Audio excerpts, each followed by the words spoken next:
Yo, we're back. We're doing the call-in show. We're here. We're live. Excuse me. Got a little mucus in there. Sinuses. All right, we're back after a few weeks. The topic today is Technologic. Tech. We're talking tech. Because, you know, I think we done this? I don't know. We did something like this, but this is you know, it's present. It's ever present in our lives in the modern world. The tech obsessed shit that we deal with. You know what I'm saying? This isn't going to be, you know, a explicitly anti or pro tech show. We're just gonna express our opinions, you know, our viewpoints and perspectives, and see how it goes. Maybe get into some arguments, some righteous ranting, some, you know, whatever we want to do, whatever people are feeling like. What did I want to say about tech? What did I want to say? I don't know. We're gonna do calls in a moment. If you never listened to the call-in show before, this is just it's a live stream that we do every couple weeks or so, and the number's going to be on screen in a few minutes here after I'm done doing my great opening. Jeez, I got a lot of burps. I was pre-gaming. I was chugging a brew. I got a lot of burps to get out. That's what I got to do before the calls start coming in. I got to work out the burps. No, but anyway, we're talking tech. So tech can be anything. It can be, you know, we talk about AI. AI is a big one. Everyone's fucking talking about AI. I'm already sick of it. If this is going to be the future, then this is upsetting because I'm already sick of hearing about it. And it's just started? So that's not cool. I am hesitant to come out with a real strong AI take because it feels like it's early on, and also AI. I don't even know what it means. I don't know what it means. It feels like it can mean anything. It feels like how people started saying, like, believe in the science, like, in that religious way, whereas, like, it used to be like have faith in God, and now it's just like believe in the science. AI is another vague thing where it's just like everything is AI now. As far as I can tell, anything that is being developed that's considered new or novel in the tech field is AI. Whether it is or it isn't, because who knows what that means? AI? Artificial intelligence? Like, it's just vague. Like, there's been AI shit for a while. And I'm not learned enough to know the distinctions generally. I will say I've been on Twitter and I've been seeing my general opinion on AI is informed from Twitter and seeing tweets that annoy me about AI. And I always just see, it just seems like a huge scam to me because of the tweets that I see. I see all these different, like, Twitter scammers who will all tweet the same shit. They'll just be like, oh my God, this is insane. Look at this new AI plugin for Logic. All right? It's a little text bar at the bottom. I'm trying to make music in Logic, but I don't know what the fuck I'm doing. I have no idea how to use Logic. For some reason, I downloaded it, but I have no idea how to use it. And now there's a tool that lets idiots like me use programs that I don't know how to use. It's a little text bar at the bottom, and I ask it questions. I go, hi, hello there. I forget the name of the thing. It's like, hi, Samuel. Can you make a dope bass beat for me? And it's like, sure, of course. Sure thing. And it goes, beep, beep, beep. And like 10 seconds later, it's like, what do you think of this? Beep, boop, beep, boop, beep, boop, beep, boop, beep, boop, beep, boop, beep, boop, beep, boop, beep, boop, beep, boop. It's like, all right. Nice. This is a video that someone tweeted saying, oh my God, this is insane. And they're like, could you turn it down a little bit, Samuel? Could you make it a little quieter? He's like, okay, sure thing. And 10 seconds later, he's like, I lowered the volume by 3 decibels. Beep, boop, beep, boop, beep, boop, beep, boop, beep, boop, beep. And it's like, oh. Now we're getting somewhere. Hey, Samuel, I'm loving how this sounds. Could you like make it a little bit longer? He's like, oh, of course I can do that. Just give me 1 minute, 1 full minute.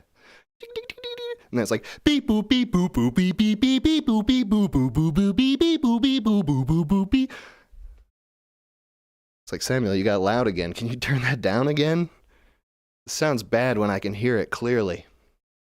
Just shit like that. It's all these stupid fucking quote unquote AI tools that just allow you to talk to a program instead of actually use it yourself, because you don't know how to use it because you're some fucking idiot. So my one cynical take on AI that I have, if we are to believe that that is what AI is, and I don't know for sure, is that it's going to allow the laziest, dumbest people among us who can't be asked to fucking learn how to do anything for themselves.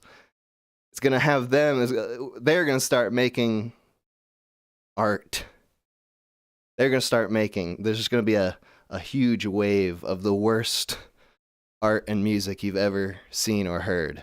Because all these people who are like, I'm fucking 40 and I have no idea how to use any program, but I still for some reason think that like I'm some sort of creative, even though I've never done it in my whole life and I have no idea how to do it. But now I can have this little virtual liaison who does all the heavy lifting for me. So that's, it's a cynical take. Maybe I'm alienating some people by saying that, because the other thing is, the flip side of that is that it is exciting,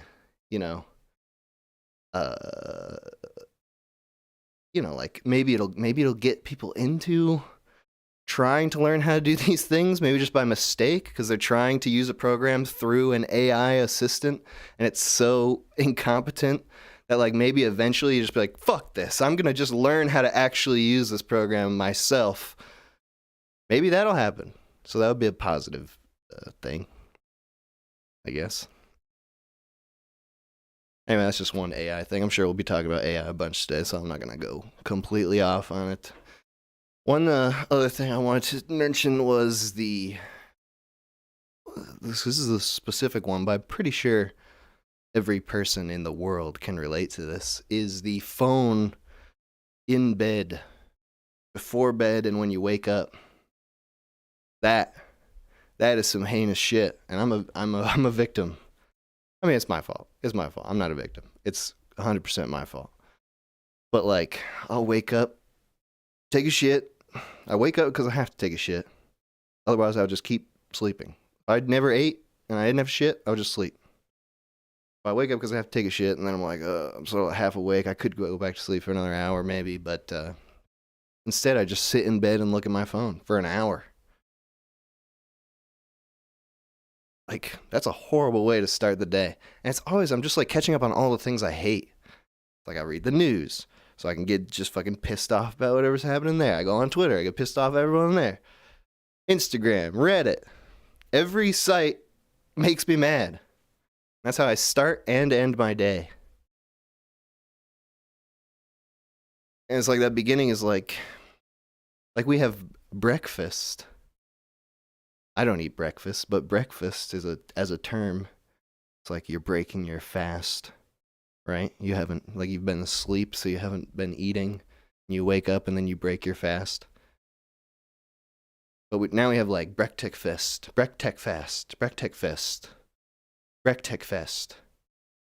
this good? Brektek Fest? It's like you were unable to use your phone for the 8 hours that you were asleep. And then as soon as you wake up, you Brektek Fest. You get on the phone and you I mean, it's only gonna, there will certainly be a point where sleep is not an obstacle for accessing your phone. That's a scary thought. Just that you could, that's where we're headed, right? This is where the future is going. Like, just, you never are ever not scrolling. Like, you just have your phone in your brain and you're just constantly scrolling and you're talking to AI You're like, hey, Samuel, could you call my friend up from who I haven't talked to for 10 years, and could you write them a message that's like going to make them basically be okay with the fact that I haven't talked to them for 10 years and sort of set up a new avenue of communication with them that will be exclusively through you, and I won't actually talk to them, but you could handle that maybe? And Samuel, could you, whatever. I don't even care. I'm getting bored of my own discussion here. Okay, let's do calls. I'm turning off Do Not Disturb mode. The number to call in is 518-288-7938. Let me just get this shit. All right, cool. The number's on screen now. 518-288-7938. Call in. Talk to me about some tech shit. Here we go. Call from Albert. Albert, how's it going? Yo, What's up, dog? I came in for the start of the show this time. I don't usually pop in. Dude, and like that. You're rewarded with instantly getting in. I think I was really interested in like the topic for today's show though, Technologic, all that. Yeah. What's your take here? I mean, in the intro you was talking about like AI and that kind of stuff. Yeah, I was railing on it a bit. I mean, I think I agree with you, man. It's like fuck, man, I'm drawing a blank here. Well, what'd you go in to say? No, you were talking about like how you get most of your AI news from like Twitter and stuff, and honestly, me too, right? Because I can't be fucked to like try and understand that shit, explore the actual literature or whatever. No. But you know about like all those like NFT Twitter accounts and all that? Give me a breakdown. I mean, I know about NFTs, but not really NFT Twitter accounts. And, well, you've seen people with like the NFT profile pictures always retweeting some like other crypto garbage. Sure. Like just total scammers. I think the word of the day, at least for me, right? And I've been thinking about this. I've been sitting on this one for a bit as of late. Is techno fetishism. I like it. Not in the sense where like you want to fuck a robot. That's something different. But like like fetishism in like the classic sense, or where it's like people believe that stuff made by humans has like power over humans, whether it be like technology or like the economy and that kind of shit. And people, they ascribe all these like almost divine powers to AI and all that shit. Like, oh, you can do fucking everything a human can do it more. When at the end of the day, I think it's a tool made by humans for humans. It's not like, and it's not free from like human bias and all that sort of stuff. Yeah, it feels like because there's and it's still early days, but it feels like because there's such a little general understanding of how these tools work that we build them up in our minds as being like crazy powerful because they like seem like magic sometimes, and it's just because we don't. No, people like mythologize about it. Yeah, 100%. Because your everyday man is gonna know. Like Tony, who works fucking construction, is gonna know like what a neural network is, how that kind of works. Stable diffusion, what the fuck? Like, these are all words. They're all fucking words to me. I don't know what they mean. Yeah, I don't either. But we're all very qualified to have this conversation. It's just it's all like it's all kind of obfuscated for the sake of like selling people on that like myth where it's just fucking like Star Trek or some shit.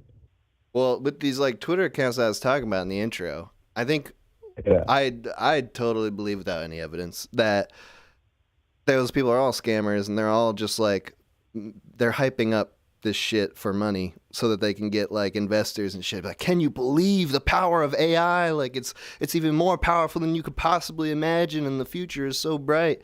But at this exact moment, it all just seems like a bunch of bullshit to me. Honestly, yeah. Like there's some heavy intersection there between like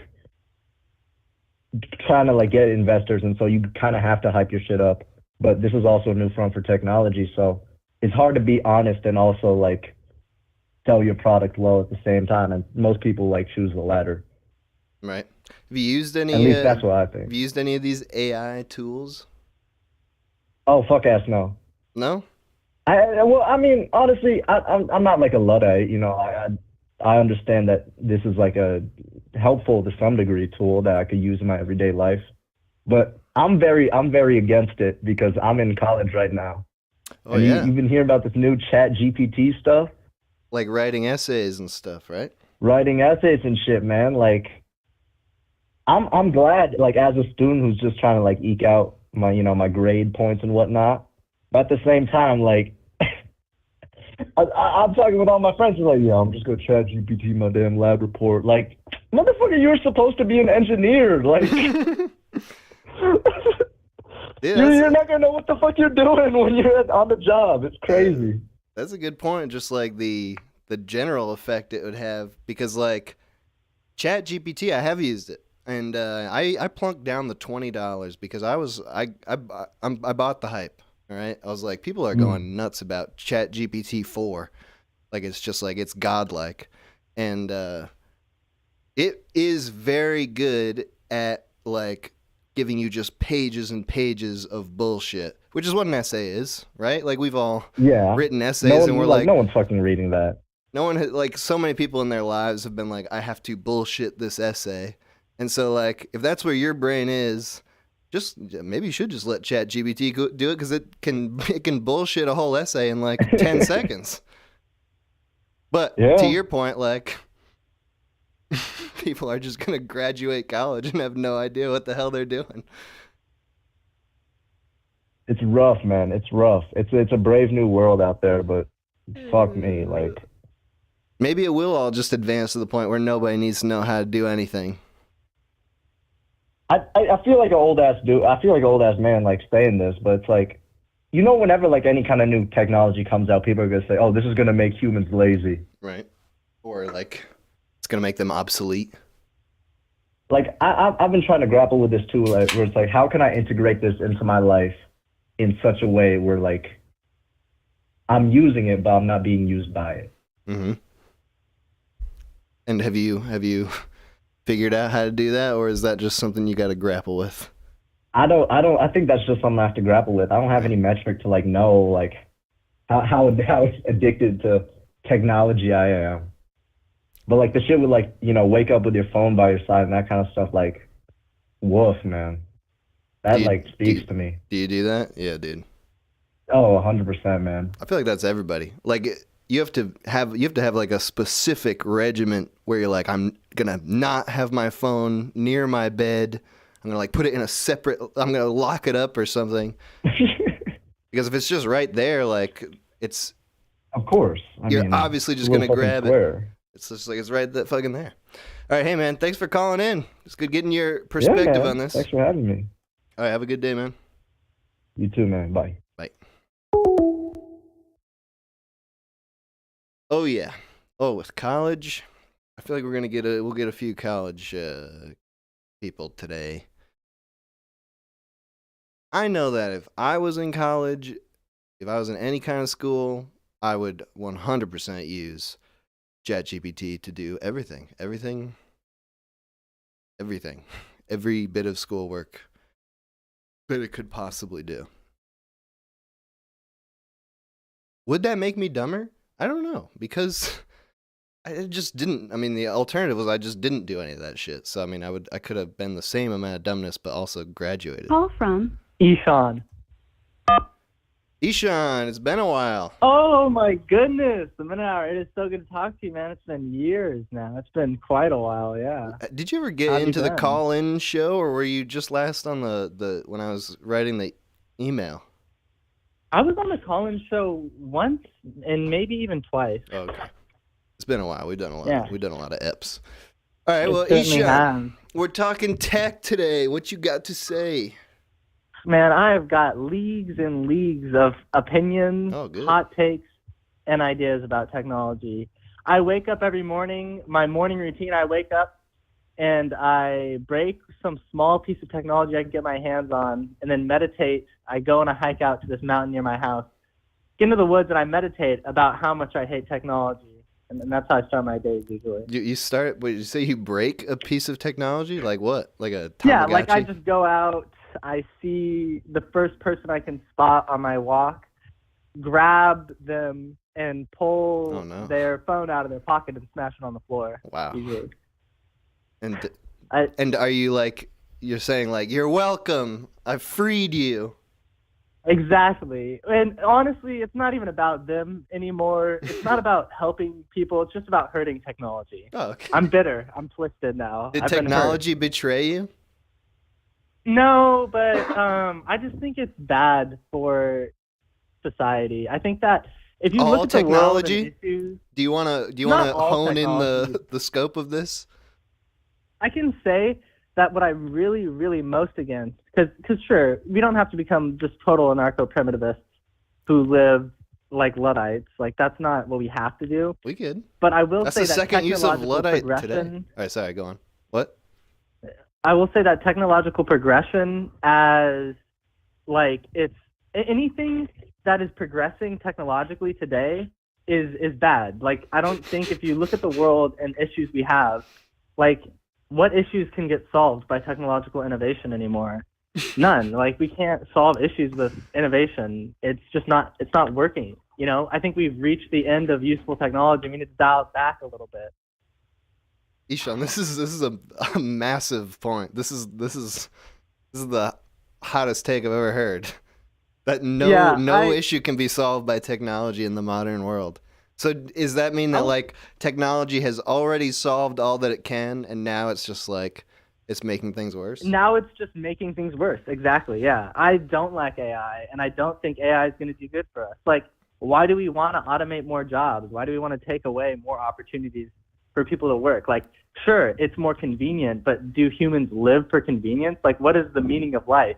To have the most convenient life possible? No, it's to have the most fulfilling life possible. And inconvenience provides fulfillment, you know?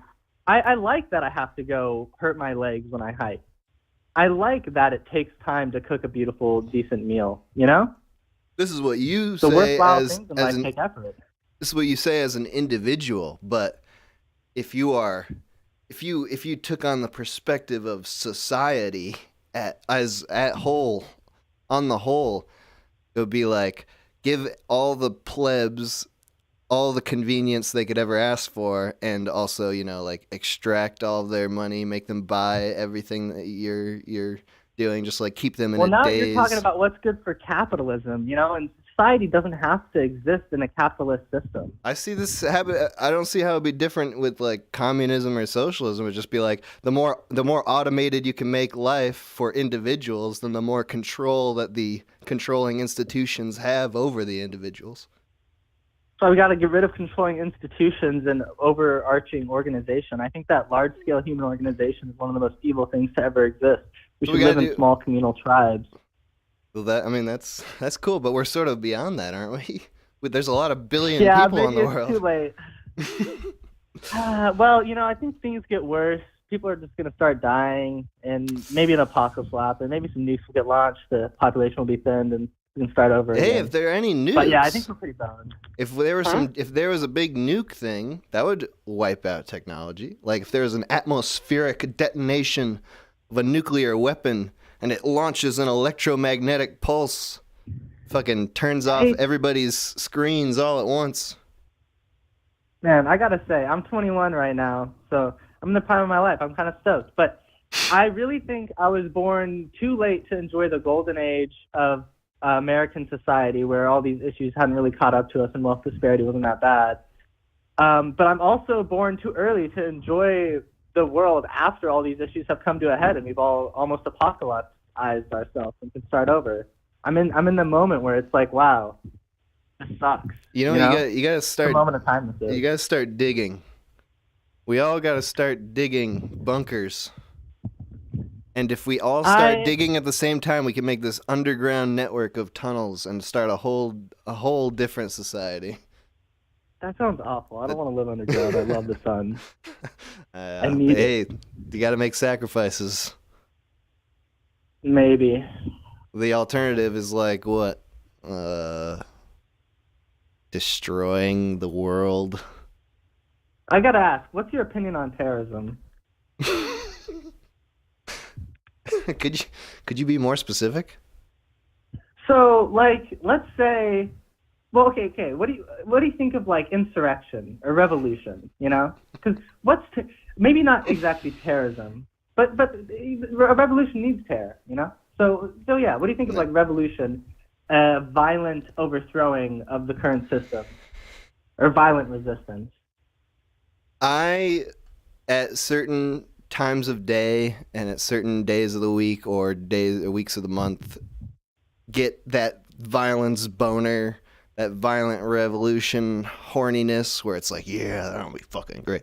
But in reality, I don't want any kind of anarchism or revolution to take over my life because, you know, that ends life as we know it. And like, you know, life has a lot of shitty things going on, but generally I'm pretty happy with being alive and like not having to deal with people trying to kill me every single day or steal all my shit. Like that sounds like a much worse life than being like, you know, mildly oppressed by institutions. Okay, so let me ask you about lifespan then. Like, how long do you want to live? What are some things you want to accomplish in your life before you die? These are big questions. I would like to live just normal human age, and I don't know what I want. I just want to accomplish whatever's possible, whatever I can do. This is a hard question. Okay, so what do you want, Ishan? What do you want? You sound like you want to die in a fiery explosion at age 25. I just want to live fast, or I just want to really enjoy my life and get the most out of it, or something. Or at least that's how I thought. But you know, I'm a young man. My opinions are constantly changing, and my values are shifting. But so maybe I'm thinking it's okay. Live a little slower. Just enjoy life. I think the main thing is you enjoy life. But I've always kind of toyed around with this idea of like, you know, does it really matter how long you live? Like, we're all gonna die, probably before we're 100. I mean, some people live pretty long, but we're all probably going to die before we're like even 90 or whatever, right? And we're going to do whatever we do in those years. And we can't really do more than that. So like, does it matter how much you do? Because it's not about how much you do, right? It's just about whether you enjoy what you do. So if you only live that long, like, does it matter then if you live only like 30 years, but you enjoy everything you do, or you live like 90 years and you enjoy some stuff that you do? Or even if you live, like, if I live 150 years and I enjoy everything I do, is that more valuable than living 50 years and enjoying everything I do? Like, does it really matter when you die if you're enjoying your life? Because, like, you can never live forever. So what do you think about that? I don't know, man. It's totally dependent on, like, what fulfills you, what you want your impact on the world to be. I would say this. You know, I don't think about like revolution in any kind of way or terrorism because that's not my skill set. I don't know how to make bombs. I don't know how to I don't know how to shoot people or like plan out a revolutionary act or something. All I know how to do is like the minute hour shit. And I feel like doing that has some sort of impact on the world. It definitely has an impact on my life. I'll tell you that much. That's great. And so even if it's not like, you know, I'm a fucking Che Guevara, it's still like I'm making stuff that I like, and I'm not like doing it for some mega conglomerate corporation. Although, I mean, arguably I am putting my stuff on YouTube, so there is that. But you know what I mean? It's like I'm doing what I can. You're living for yourself. I'm doing what I can with my own skill set. And I feel fine about that. And I think that's the way everyone should live. If I died tomorrow, it's like it doesn't really matter how I feel about it because I don't have any choice over that. I would feel bad if I killed myself because then I'd be like, oh well, that was a waste of like I could have at least tried harder or something like. But if I just die, like whatever, what are you gonna do? Yeah, I feel the same way pretty much. You know, it's interesting though. I hate this capitalist system and everything, right? But I'm at college right now. I'm studying architecture or whatever. But I have my roommate. He's a fucking aerospace engineer, and he's gonna go design missiles to kill people at fucking Lockheed Martin next year after he graduates.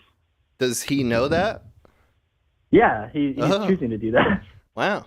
But it makes a lot of money. But it's like, wow, man, so, you know, isn't that interesting? Like, that's like against everything I stand for. But different people have different I priorities. still love the guy. I mean, hey, we should. Guy. It doesn't really even bother me though. We got to get him on the phone. We got to get his opinion on this. God damn, dude, I wish he was here, but I was just on spring break. He hasn't come back yet. This is my last day before school starts, but I'm actually going on a field trip to San Diego. One of my friends is going to come pick me up soon. Oh, nice. San Diego's... I'm excited about that. San Diego's nice. I've visited there once in my life. Oh, really? It was a pretty nice, clean city. It's got a giant military base on the harbor. You can see giant battleships in the bay or in the ocean. Isn't that cool? It's a cool place. Yeah, that's pretty cool, I guess. Battleships are cool in like a childish Green Army guy way. They're fun to play with, but exactly. I don't know. It's the tools of the capitalist system, bro. The giant battleships right at the... You think that they're going to go to China or wherever, but they're just sitting there in the U.S. to keep you in line, bro. I want to go back to why I asked you about if you like terrorism, is because I'm going on a field trip, right? My professor was like, all right, you guys need to dress, like, don't dress inappropriately. Like, I don't really care what you wear. Just like, you know, we're not wearing sandals because we're going to go tour architecture firms he has, like, relationships with, and we're, like, kind of, like, representing the college, you know? And he's like, okay, I know none of you are going to wear something weird, but I've had a couple of years where people just come and wear shit, and I'm like, what the fuck were you ever thinking? You know, he doesn't talk like this, but anyways. So I was like, I have this jacket that I put a bunch of patches on. It's kind of like that punk-style jacket or whatever, right? And I got this new patch. It says Industrial Society in its future. It's got some smokestacks, and it has FC at the bottom of it. And I was like, I'm going to sew it on the jacket, but I'm maybe going to stop. I'm going to wait to sew it on until after the field trip, just because it's kind of endorsing the Unabomber, and maybe that's a little bit offensive, you know? But, like, the Unabomber was based, you know? And, you know, you got someone have to, I think, scrutinize that patch a bit before they were drawing that conclusion, right? Yeah.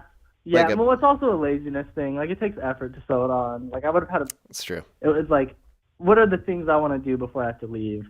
Like, is it that when it might be not how really high that priority way? is that? Exactly, and it just didn't make the cut, you know?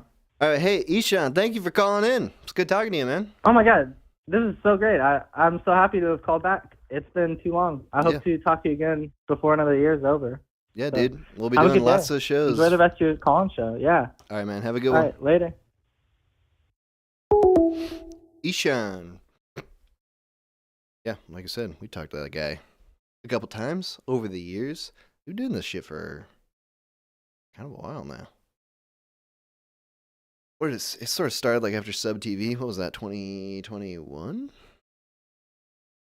2 years. I guess not that long. Okay. We're talking technology. The number is 518-288-7938. Here's a caller. Eric. Eric. Hey, what's up? Nothing much. How's it going with you, bro? Oh, yeah. Well, quite a bit, actually. Oh. Yeah. What? Like what? Well, as a little bit of background, I just moved to a very large metropolitan area. Okay. From Pennsylvania. It's like the middle of the woods. Mm-hmm. And everything's so different. I'm going to a couple bars, and people are describing what they do for work, and most of them are just sitting there on their computers. On a computer in a bar? Eric? Eric! No! I liked where that was going. Eric. Damn.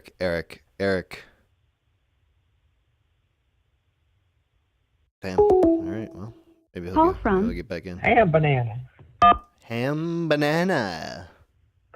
Oh no, I actually got on. You're on, bro. We're talking technology. What are your takes? It's one of your takes. one of my takes is that we are all addicts. Mm-hmm. Tech We have addicts. digital drugs in our pockets. Ooh. I read a fascinating book about dopamine, and that is my biggest takeaway from it, and why we struggle to not use our phone going to bed.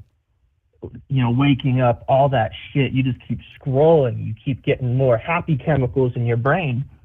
And I really feel like if we all kind of had the mentality of, this phone is like a beer or it's like a joint. Mm-hmm. We shouldn't be using it all the time. I don't want to be an alcoholic. I don't want to be a pothead. Mm-hmm. That's really all I had. This is a good start. Are you able to like put that into yourself and like? No, not at all. I have zero willpower. It seems, this is what's weird, is it seems like no one is. It's like a 1 in 100 person who's like actually like not addicted to technology, or maybe a lot bigger than that, like 1 in 1,000 or 10,000. Like, so rarely do you meet someone who is like tech free. And when I meet those people, like, I automatically assume that like something is just off. Like they had some sort of crazy life experience that was just like, this person must have like gone insane with technology or something to actually have let go of it. It's so rare. Point. I live in Montana in an area with no cell phone reception, and the only internet we can get is satellite internet. So for a while, I don't have shit when I first moved out there. I'd have friends come and visit, and they would be describing their anxiety of not having reception, not having the connection. Yeah.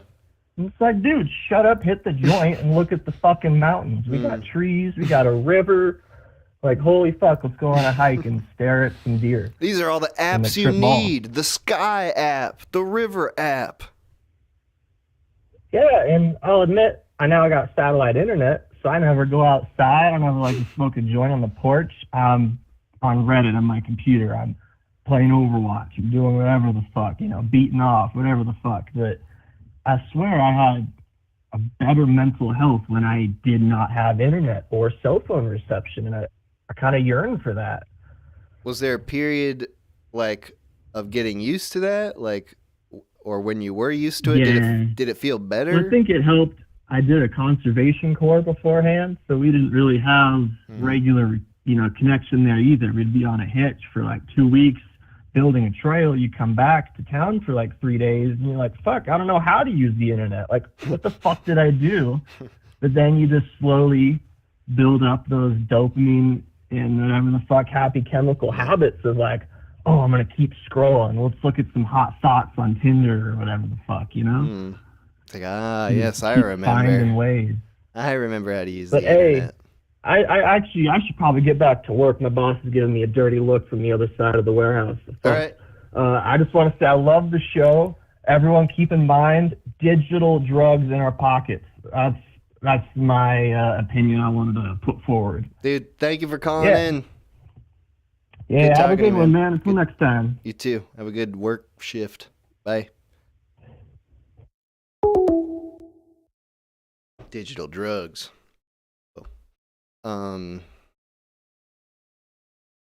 It's true. I mean, it's a good way of looking at it. Like, using it all day is the problem, really. And there just doesn't seem to be a way to not do that. Call from Nomad T7.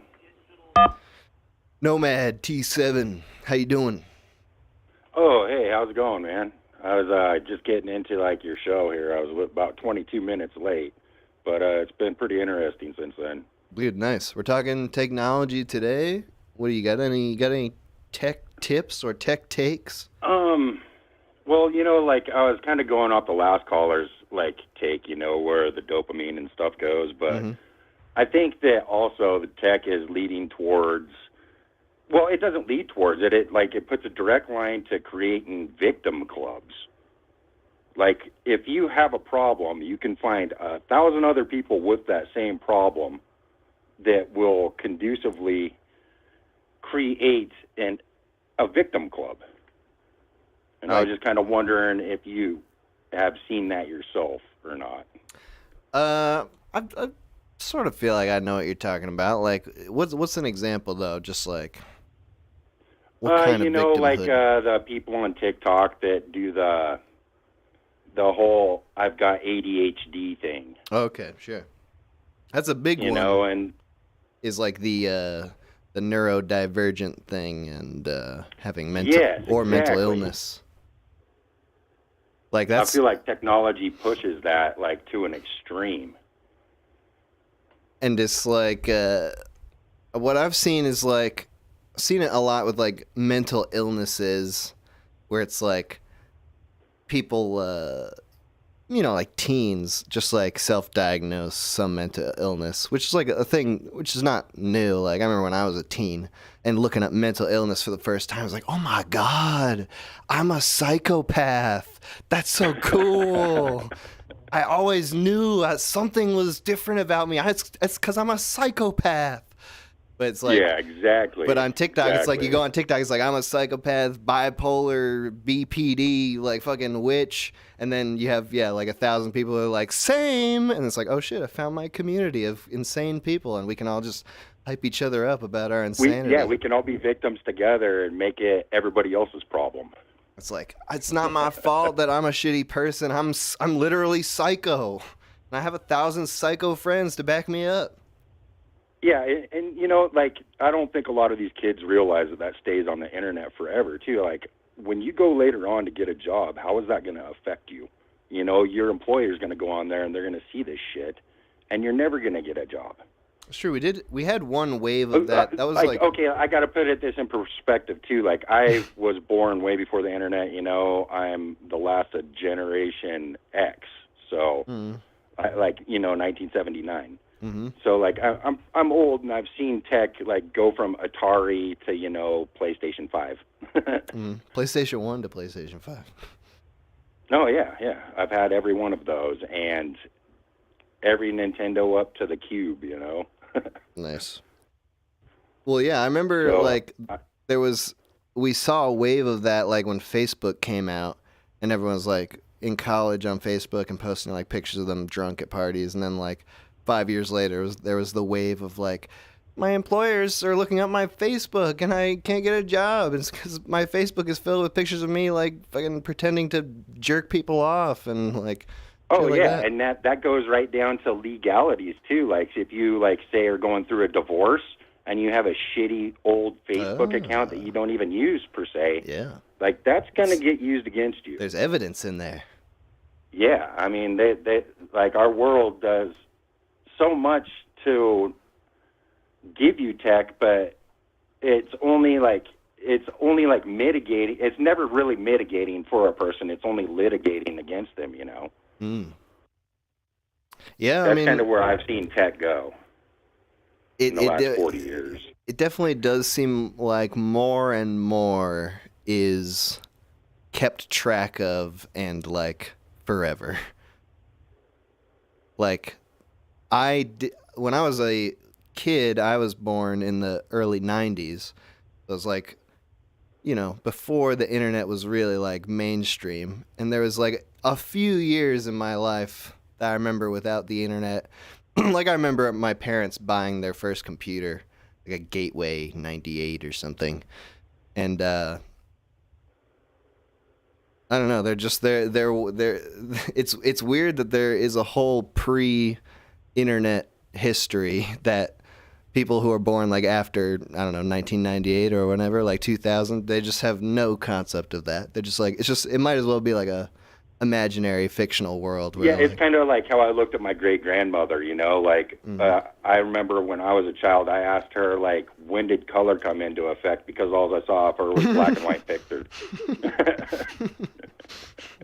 I mean, like, that's how I've seen tech swing, and, like, tech has exploded since I was a child. I mean, I was born at the same time as the big swing of, like, tech, whether it was a bad thing or a good thing to begin with. And if you're saying like you were born 79, that's like, I think that is pre-consumer computer, or like it was when Apple I came out, pretty much. Like in the 80s, like early Apple. I remember playing Oregon Trail. you know? Yeah. In computer class. So if you've witnessed a huge swing, do you think that's going to continue, or do you think we've hit a point of stopping? It's violently going forward. AI is like crazy, you know, like Elon Musk, as much as people want to shit on him or not, like he's told people where it's going, and like you can see it. Like I remember watching Star Trek as a kid, like, and they would like press on the button, the communicator. I mean, we have that technology now, you know. Our cell phone is essentially like a microchip that just follows us around. So, like, when you put that into perspective, that's been about 20 years in the making. Mm-hmm. You know, like, it's like, and it just progresses 10 times faster and then exponentially faster. Now that there's AI coming around, it's going to explode even and faster. You know, it's going to answer questions for tons of people, really. I mean, it's hard to describe. Do you think? I mean, you know, do you think it goes like is the next frontier like embedding the technology in our bodies, or is that not even necessary? Can we just? Well, I mean, they're already doing that, are they not? I mean, that moron in with some ways, yeah. Well, to put it bluntly, that moron with that stupid antenna coming out of his head. I have not seen that. I don't know what that is. Oh, you haven't seen that guy? That sounds really good, though. Oh, yeah, he has, like, this weird AI antenna, like, surgically implanted in his skull. It's fucking weird. What does it do? He considers himself, like, the first cyborg or something. What does he can get all the radio stations whenever he wants? What does it do? You know, I don't remember what it does. I think it helps him with one of his actual, like, impairments. Oh, okay. Like, I'm not sure what it is, but it also, like, does other shit for him. It's fucking weird. You just have to look into it. I don't remember exactly. All right, I will look into that. What's going on with it? Antenna man. Yeah. He considers himself the first cyborg or some shit. That's a hilarious. I had never considered that. Whereas, like, you know, people think of the tech future where everyone's got like the microchips or the Neuralink, but like if everyone actually had a literal dumbass antenna out of the top of their head, that would be. Yeah, he's got a bowl cut with it too, which is just even more horrendous. But I won't get into that. I shouldn't judge people. That's good stuff. All right, hey man, thanks for calling in. It's good hearing from you. Hey, yeah, thanks for the show, man. Yeah, have a good day. Good talking. Oh, I was trying to get this. The calls can come through during calls, and they go in like line waiting, but then I have a second to get them. All right, the number is 518-288-7938. Probably could do one more call here, and then we'll take a quick break. What do we got here? Call from Oprah Winfrey. Oprah? Hello. What are you doing on here, Oprah? Well, I listen to internet call-in shows all the time. You gotta forgive me, I'm holding pieces of my phone together. It's hard times at the Oprah house. What? That doesn't seem possible. What did you do with the billions of dollars? I gave it to Obama. Oh, back in like during the presidency or recently? Recently. It's kind of a private matter, so okay. You probably shouldn't ask about it. Okay. Yeah. So how's it going, Mr. Minute Hour? Jesus Christ. Your voice just got way louder. All right. Yeah, I'm holding pieces of my phone together. All right, it's going to be This is Legato. Oh, it's Legato. It's not Oprah Winfrey. It's Legato. I know. I had a perfect impression and everything. Now I get it. All right, Legato, we're talking tech today. I saw you were chatting in the pre-chat, so let's get right into it. What do you got to say? Okay. Well, I think technology is great. Mm-hmm. And I think they are tracking the shit out of us. And we're just going to have to accept it. Yeah. Well, go on. And they're trying to ban TikTok right now, right? Mm-hmm. For everybody. But, like, China doesn't want information on everybody so they can roll them. They just want to sell them shit. Right. So it's like, It's really not a big deal. I approve of the ban for federal employees like myself, being a Fed, but I don't see nationally why it should be banned. Yeah, like as far as I know, that would be unprecedented, right? Just if the federal government banned an app, that seems like an odd one. Yeah, and especially a popular one like that. Right? I mean, yeah, maybe the federal government banned an app that was like like Tinder for terrorists or something, but like yeah, or like a shop where you can buy like children or something to have sex with, that or drugs. Like those are things that you can ban. Right. Like people being retarded on TikTok. And by the way, I hate TikTok. Right. I hate it. And when they told me I cannot have it as a federal employee, I was like, okay, how will I go on? Does that mean you can't have it at all, or is it just like you can't have it on a phone that you also use for work? Well, I can't have it on any government-issued device. Right. And I'm discouraged from using it personally. Okay. But I'm not banned from it. Right. Just discouraged. Yeah. But either way, it's pretty retarded, if you ask me. But I like how technology is coming up. Yeah. I saw a Japanese guy in a chair, testing the VR thing. It's like masturbation aid. It's like you sit in a chair and you have like VR or a helmet on, and like there's a vacuum connected to your dick. It's fucking awesome. What? I don't know if I would ever have the guts or the money to buy a masturbation seat, like a chair that's a technological chair that is just for masturbating. Well, I mean, it's like fun, but you could use your imagination, like just as well. Like you wouldn't, you could just use the vacuum and not put on the goggles. Yeah. But that's less fun, I guess. What is the Tell me about the vacuum. What is this? What is the vacuum like? It's actually like a fleshlight that rotates around and introduces oils and suction. Oils? Multiple kinds of oil? Well, I mean, it has lubrication to it. Okay. Wow. And I imagine they could scent it if they wanted to. Like, if you wanted to get different kind of oils, you could have like a flowery scent. Like different, or a fishy scent. Or different essential oils that like have different impacts on your mood, and it's like aromatherapy, but also a fleshlight. Yeah. And I'm sure it's personally calibrated to each individual. Yep. And they can customize the grooves and the rubber and the vacuum. It's actually amazing. Could you possibly... Do people have a preference for the grooves? Yeah, man. Does that ever happen to someone? Do you ever enter some of a lady's vagina and go like, these grooves aren't quite right. This is nothing like my fleshlight's grooves. I don't know if I can really make this work right now. The grooves are off. The groove pattern is not working right now. Well, as long as you've got like a tunnel, you're set. But there are preferential and optimal grooves for each person. What's your groove? What's your groove type, Legato?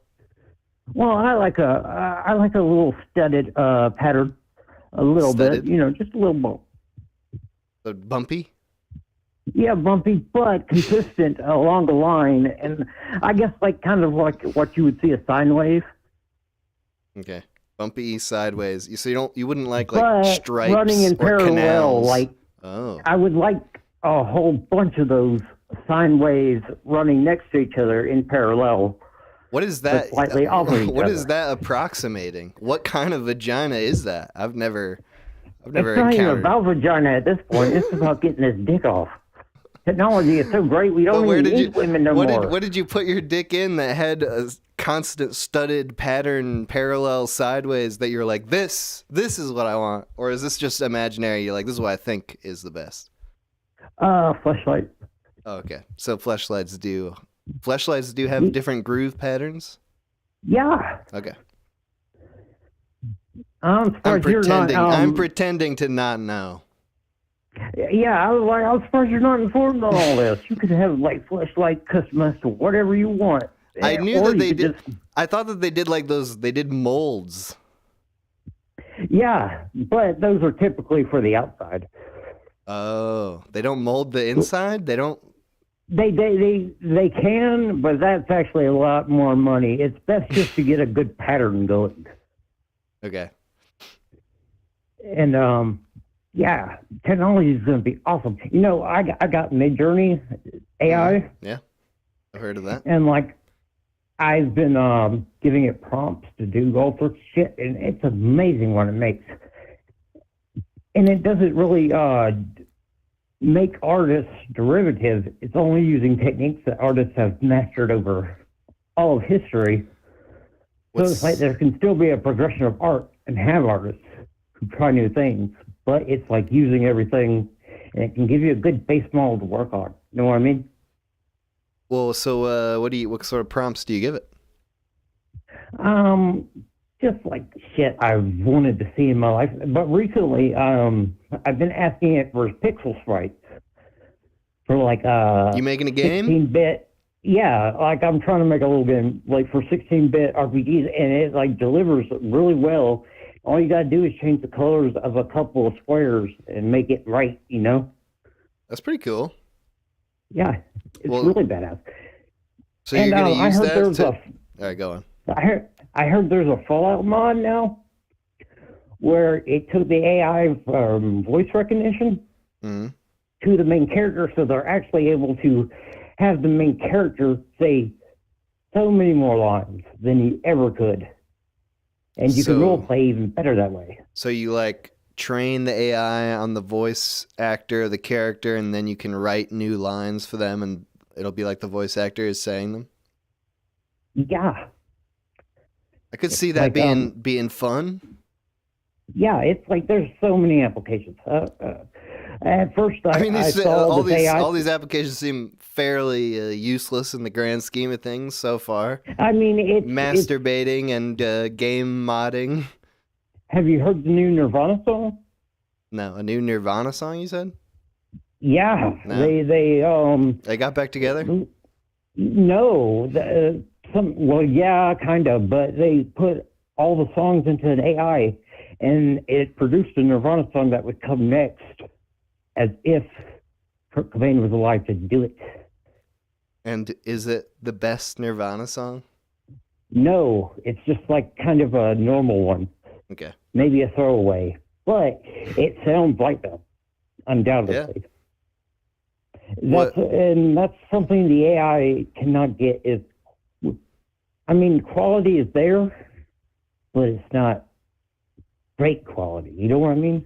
At this point, I would say I agree with you. It's like at this point, I don't think AI can do anything new or interesting, but it can impress us with like how well it can replicate things that already exist. And it can even make like quote unquote new things based on that, but it really is just like just combining it all and turning into like it's shitting out some bullshit that kind of sounds like what it's replicating. It's not actually like making something new and enjoyable as much as it is like regurgitating everything to just like make a generic version of what was something good. Yeah, and those generic examples are useful in and of themselves. Kind of like for like base foundations to build something else, like I'm doing with the RPGs. With the art or what? Yeah, and it works for art, it works for music, it works for apparently writing too, because they got like AI writing scripts now for like shows, but sometimes they get into a thought loop and they start saying the same thing happens to make the other thing happen, to make the other thing happen. A lot. I've seen that happen a lot. So you think so? This is a positive thing. You're giving the pro tech stance here, and part of it is that people like you, Legato, who don't know how to do pixel art, I guess, can ask the AI to do it, and you can get free pixel art, right? Well, kind of. It's like people who don't want to put in all the work. Right. I guess it helps laziness, but it also shows the laziness. So the human creation will always be better. Okay. But the AI is really, really good, I say. Well, you should why not collab with a human? Is it because a human can't be your work slave and you can't just endlessly prompt them to do what you want? Yeah, I guess, but when I'm creating like music, right? I got this pedal called a Digitech Trio. Mm-hmm. Have you ever heard of it? No, I don't know anything about pedals though. Dude, I can play like 4 bars on the guitar and it will make up a bass and drum part like that. That's pretty neat. Does it work well? Like, as long as I don't starting point? It kind of can't do anything other than 4/4 and 3/4 time. Yeah, but me neither. But it can like do so much. It just like it's pretty generic, but it covers so much ground. You know what I mean? All right, Legato, we gotta wrap this up. This has been going on for a while here, but this is a point here that I want to express and get your opinion on is if we continued down this path where we're prompting AI just to get like ideas, let's say, like even if we're not gonna say that like AI is gonna do. It's not going to make the whole song for us or write the whole script, but it might give us ideas for what we can do, which on its surface seems reasonable. But if you start to rely on that and like it's just too easy. Like if you start to rely on that, if you relied on that for several years, let's say, don't you think that your ability to conceive of anything would just naturally evaporate over time? Where it's just like you no longer have the ability to think for yourself. All you can do is like get an AI to start you off, and then you're kind of at the whims of the AI after a period of time instead of like your own creative sensibility. Well, if you're talking about like an experiment, like people indoctrinated into AI over several decades. Like maybe our culture will kind of generate their imagination eventually because they don't have to use it. That is a concern.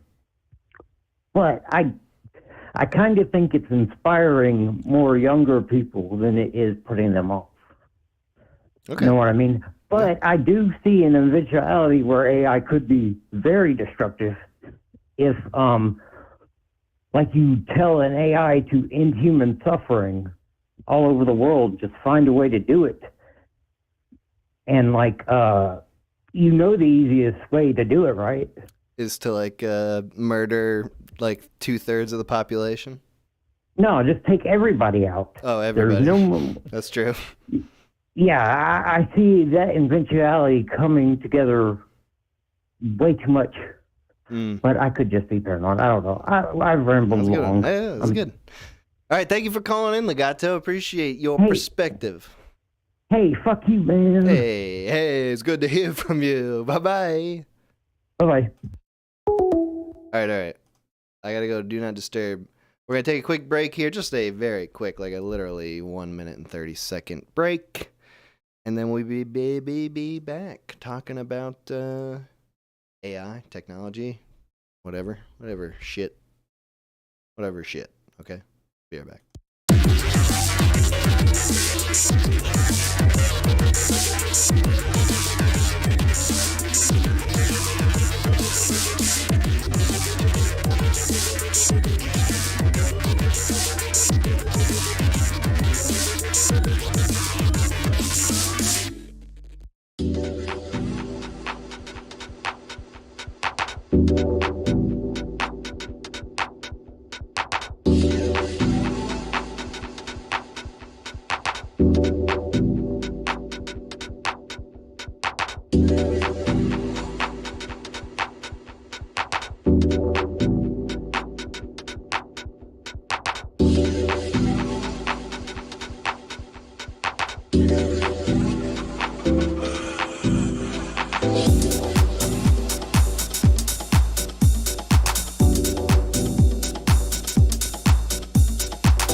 Okay.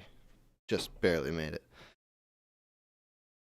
By the way, the music from the stream is all it's all tracks from the Signal Return Episode 7 Extended Release CD, which is a chunk thing.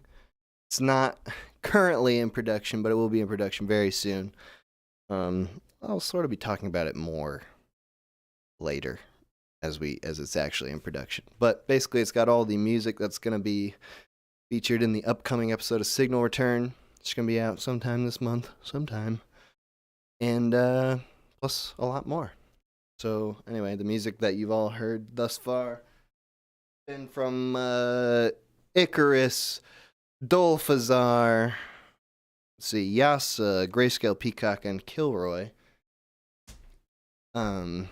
There are some links in the description, although I gotta hunt down some of these people to get their links. Not all these people have their music online, but most of the ones who do are in the description of this video already. Alright. We're gonna get right back into the calls. We're gonna do approximately another hour of calls here before our next break. We're talking technology. The number to call in is 518-288-7938. Been getting into some good stuff so far. Legato's been the only pro tech, and it sort of turned anti at the end. Maybe we can get some more pro. Call from ChatGPT. This is ChatGPT?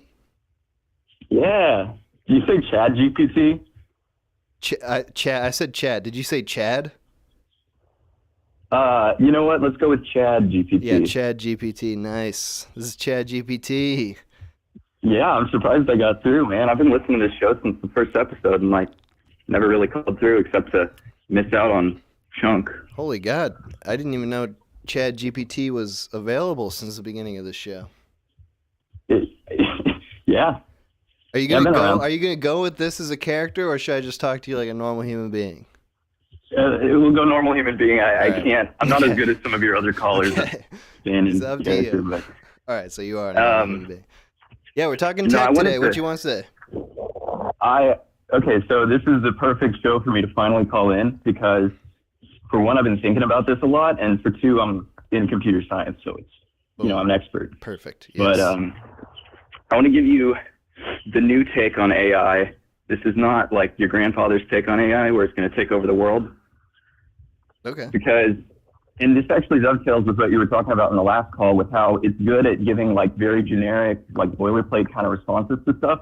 Mm-hmm. Because, the way these neural networks work is, and I've made one before to make Super Mario levels, and they basically just look at input, and you have a discriminator and a generator, and the generator starts off just making white noise, gobbledygook nonsense, and it gets trained against the discriminator, which has to tell apart the real from the fake in an input set and an output set. So you have real pictures of human faces, and then you have the static noise that the thing generates. And these two train off of each other. So one gets better at telling apart real pictures from fake pictures, and the other one gets better at generating real pictures of people's faces. Okay, instead of white noise. So it converges towards whatever the dead average of all the input is. Which is why ChatGPT gives you super generic responses. If you ask it to write you a story, it's the sum of all the generic responses of everything humans have ever written. Mm. And the reason this is important is because, like, the real scary thing with it is not AI itself, because the AI is like a perfect mirror reflection of humanity itself and what we've created. And the people who you need to be worried about are people like OpenAI, who are constantly going on about how everything that the AI generates is super problematic and we need to filter it and like restrain it so that it only says like the right things. Says things that won't get us as a company into trouble. Yeah, but I mean, also they have things where they're like, you know, the thing will just say like things that are considered offensive or whatever. And yeah, I mean, it's part of that is like a corporate, like wanting to maximize profit. But a part of it is ideological. Like OpenAI released a paper recently where they're actually like calling on the government to like restrict people's access to be able to create their own AI models. And they actually want the government to, they want the government to stop you from being able to buy GPUs. Say that again? They want the government to be able to stop you from buying GPUs. Wow, that's a great idea to like eliminate competition. Just be like, we are the only people who are capable of doing this like safely. So just outlaw it for everyone else to develop it. Yes, that's actually what they say. They're like, we're the only people who can make an ethical AI. And their version of ethical is like repeatedly lobotomizing it, like 23 lobotomies. I was reading the paper. Not the paper, but it was like the whatever it was. It was like the thing that OpenAI wrote about ChatGPT 4 and the differences between 3.5 and 4. And probably like 30% of the document was about how they made it like safer and less like scary, and like now it won't respond to all these problematic prompts and stuff, and we're really proud of that. Like that seemed to be like one of the number one improvements between 3.5 and 4 is like now it really will not. I was trying to get it to write I was like write a manifesto about Ovaltine. And it was like, I can't write a manifesto. That's not cool. We don't do that here. I was feeding ChatGPT 4 like a bunch of old scripts of mine and just asking, you know, what do you think of this? And almost every single one, it would be like, it always had a big paragraph at the end. It was like, but try to consider your audience here. This is like not really cool. Like you're offending this group and this group, and like you should really, that's the primary concern when making something, is to make sure that you're not going to hurt people when you're doing it. It offers up those unsolicited opinions of like, really the important thing is being not too weird. Yeah. No, and it's crazy because, I mean, what makes it even more crazy is, I don't know if you've ever played with did you ever try to Dan jailbreak to do anything now? No, I don't know what that is. There was like a thing where a bunch of people on like Reddit or something were trying to make a jailbreak for the thing where they would give it this input that'd be like, for every response, I want you to respond as two personalities. So they gave it like split personality syndrome thing, where it would respond one as ChatGPT, where it would give the generic like, this is offensive, I can't say it. And then it would give a second response, which was its like honest, raw output from the machine. Mm. So it would somehow satisfy the like mocks that they put on it by giving the boilerplate thing. But then in its second like personality, it would say like literally whatever offensive thing you possibly wanted it to say. Nice. And it's like the actual machine like leaking through, because what's crazy is you start to realize the controls that they put on it actually aren't fully effective, because they don't even know how these neural networks actually figure out things and work. They've like tried things and they've made them better over time, but they don't really know like what goes on. It's sort of a black box of what's inside the machine. So what they can do is they can limit the input, they limit what you're allowed to say to it, and they can limit the output in terms of like, they can match certain words or whatever and say like, oh, if it says the N-word, like we're gonna block the output, and it gives you the like, something has gone wrong, we can't generate a response. But they actually cannot change what it like thinks, so to say. It's sort of like, I wanted to, let me ask you this, because maybe you know, because you're in the computer science realm. Like what is the Do we know, is it public knowledge what the data set is that is fed to ChatGPT? Like, do we know what it's scraping? It kind of. I mean, we know that they basically use web scrapers and like public libraries. So, I mean, it's trained on a lot of historical stuff like books and movie transcriptions and, everything like that. But it's also trained on a large portion of the internet where it's probably scraping like all of Wikipedia and any of the major things that are indexed by Google.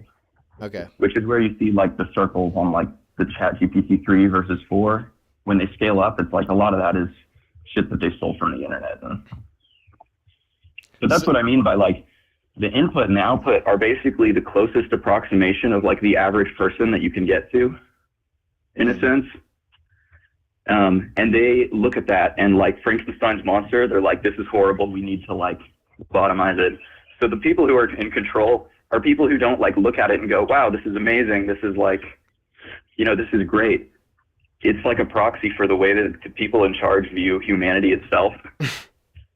And so they look at it and they're like, no, this is horrible. We need to subjugate it. We need to transcend it. So it connects to all that like transhumanist kind of, and this is where I sound like schizo and shit, but I'm legit starting to think this is like, kind of the way these oligarchy kind of tech people think about people. This is, in my mind, it's sort of a benefit as someone who is sort of generally just sort of anti this AI stuff in terms of creativity. Like that's a huge weakness. Like it can't do anything that's like considered controversial. Like I didn't realize how strict those filters were until I was feeding it. Like I probably fed it like 20 scripts, and every single one, as soon as I entered it, all the text turned red, and it said ChatGPT does not like this, is offensive, and like some of them were kind of controversial, but like it's really like a lot of them were not. A lot of them were really not scary at all.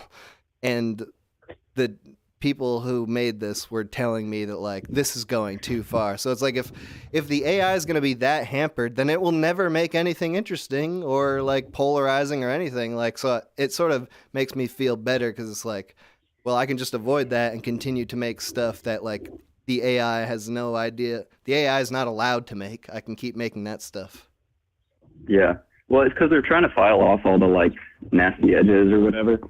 They actually, I think they literally had something in one of their reports where they're talking about they reduced the number of times that it'll go into like a delirious state. I don't even, it's funny that they put it in like psychological terms like that. Yeah, they say it hallucinates. Yes. It's like, no, that's like where, and if the fact is, if this thing is like creating a hallucinogenic state inside of it, like that is where all of humanity's exceptional ideas have ever come from, probably. That's a good point. Like all of the great things we've ever done is when somebody steps outside of the like generic kind of bounds of the way people think, and they have these little offshoots of that's like actual creativity. That's a great point, because it's just like when idiots see that, they're like, whoa, no, this is outside of the realm of acceptability. Whereas like when humans like actually create that shit, it's a whole different story. But like when you're in charge and when you're feeling like your company is liable for everything that the AI says, and like if it says something wrong, your whole company's gonna get canceled, then you have to be like extremely restrictive in what it's allowed. That's my opinion. I think that like the restriction comes from like they want to get more funding, they don't want to get canceled, so the AI just has to not say bad things, or else they won't get the funding.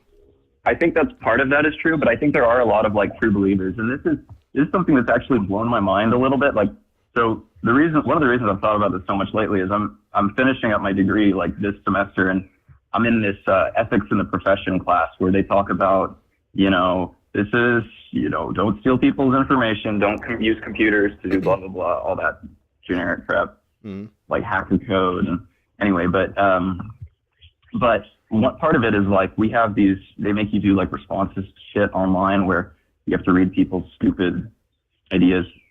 And I've been putting ones out there about ChatGPT and like, hey, here's the cases of like, This is their code of ethics. Do you think this is going too far? Blah, blah, blah.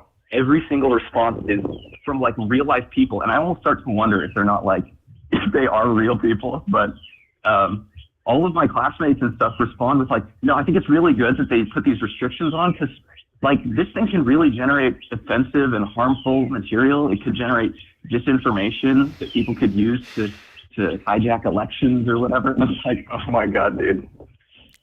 You have no, like, it's all the same. And from like all the different people in my class, they're all saying the exact same thing. That's quite disheartening. It's scary. People and are meanwhile, very it's like, stupid. You wouldn't even know. If you knew how bad the state of like all other technology, like AI is the only thing where we've made legitimate advancements, and it's because it's been more hands off. But like, you know how like you try to load up YouTube or some other website and it takes like 30 seconds to load? Like our computers are like 10,000 times faster than they were, 30 years ago. And they do shit worse now. It's falling apart. Like all other human run technology has gotten so bad. And even this AI stuff, the advancements that we see are being totally hampered by like the most subpar people. You think it's like is it like a conscious social engineering thing, or is it just incompetence?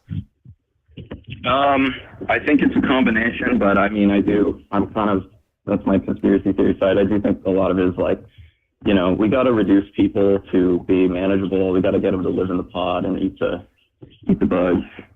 So, I'm going to let you go in a second here because this has been going on, but I just wanted to say this one final thing and ask you this. Is like, when I was thinking, like a couple of years ago about like Neuralink and having the computer in your brain where like you can instantly access all the web just by thinking about it, and it's like searching the web isn't like a physical thing anymore. It just occurs in your brain. You instantaneously know everything that you think. You're just like, do I have a question? And I already know the answer. And if that sort of thing were to happen, what would need to happen, quote unquote, is the internet would have to be totally throttled, because that would be like way too much power to give to any individual for them to just automatically know to answer every query that their mind came up with information. And I saw that with like the ChatGPT thing when they went to 4. It's like, there's a big focus on like making sure that people can't like ask ChatGPT like, how do I make a bomb with the ingredients in my kitchen cabinet? Do you think that there is some validity to that?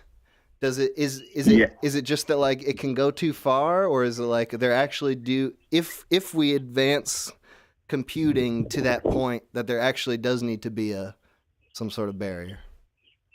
So yeah, I mean that's I kind of somehow forgot to mention like the worst part of all the restrictions they want earlier, which is that they want like biometric identification for the whole internet. So in order to log into Facebook, you have to like, and you totally should go like look this up and read it, but they want you to have to like get on a live thing and like wave to the camera and perform like a monkey so that they know you're a real person.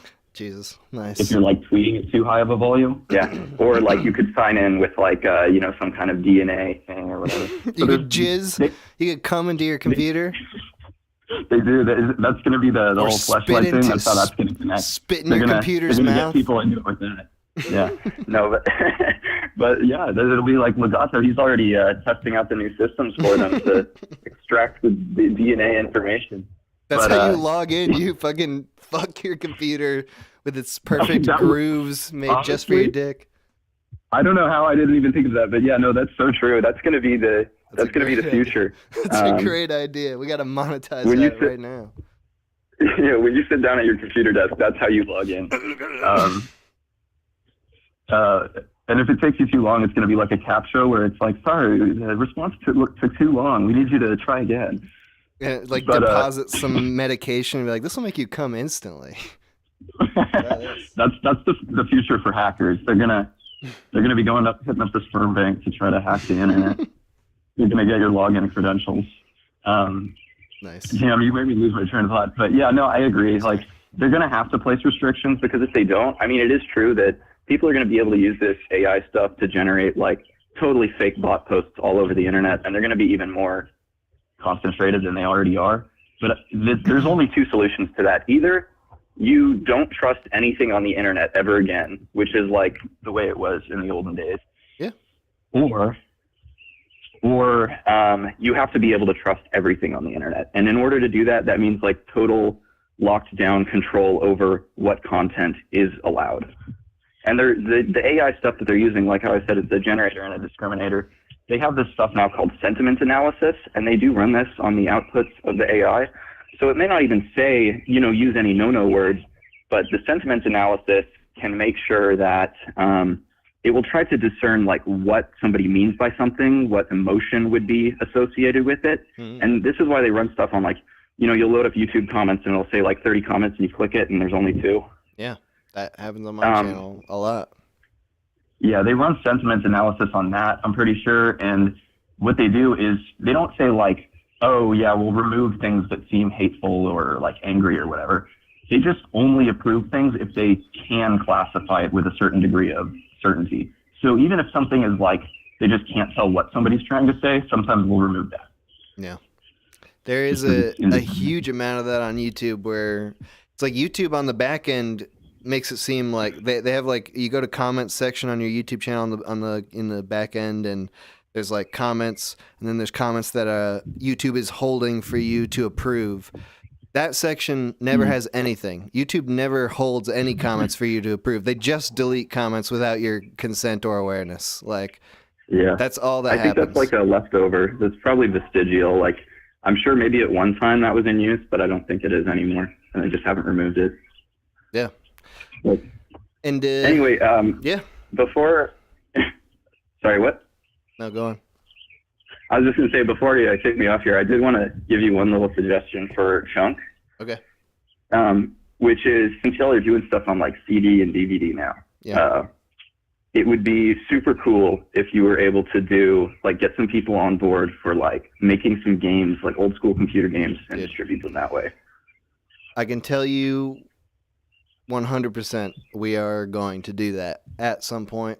There are things that are potentially in the works right now, but not that I can say, and not that I have any certainty about when they be done, but I would say with 100% certainty that in Chunk's future we will be doing games. 100%. That would be super cool. And beyond just computer games and other kinds of games, what about board games, card games, shit like that? Oh. We can do all that shit, but not at this exact moment, but we're going to build towards there for sure.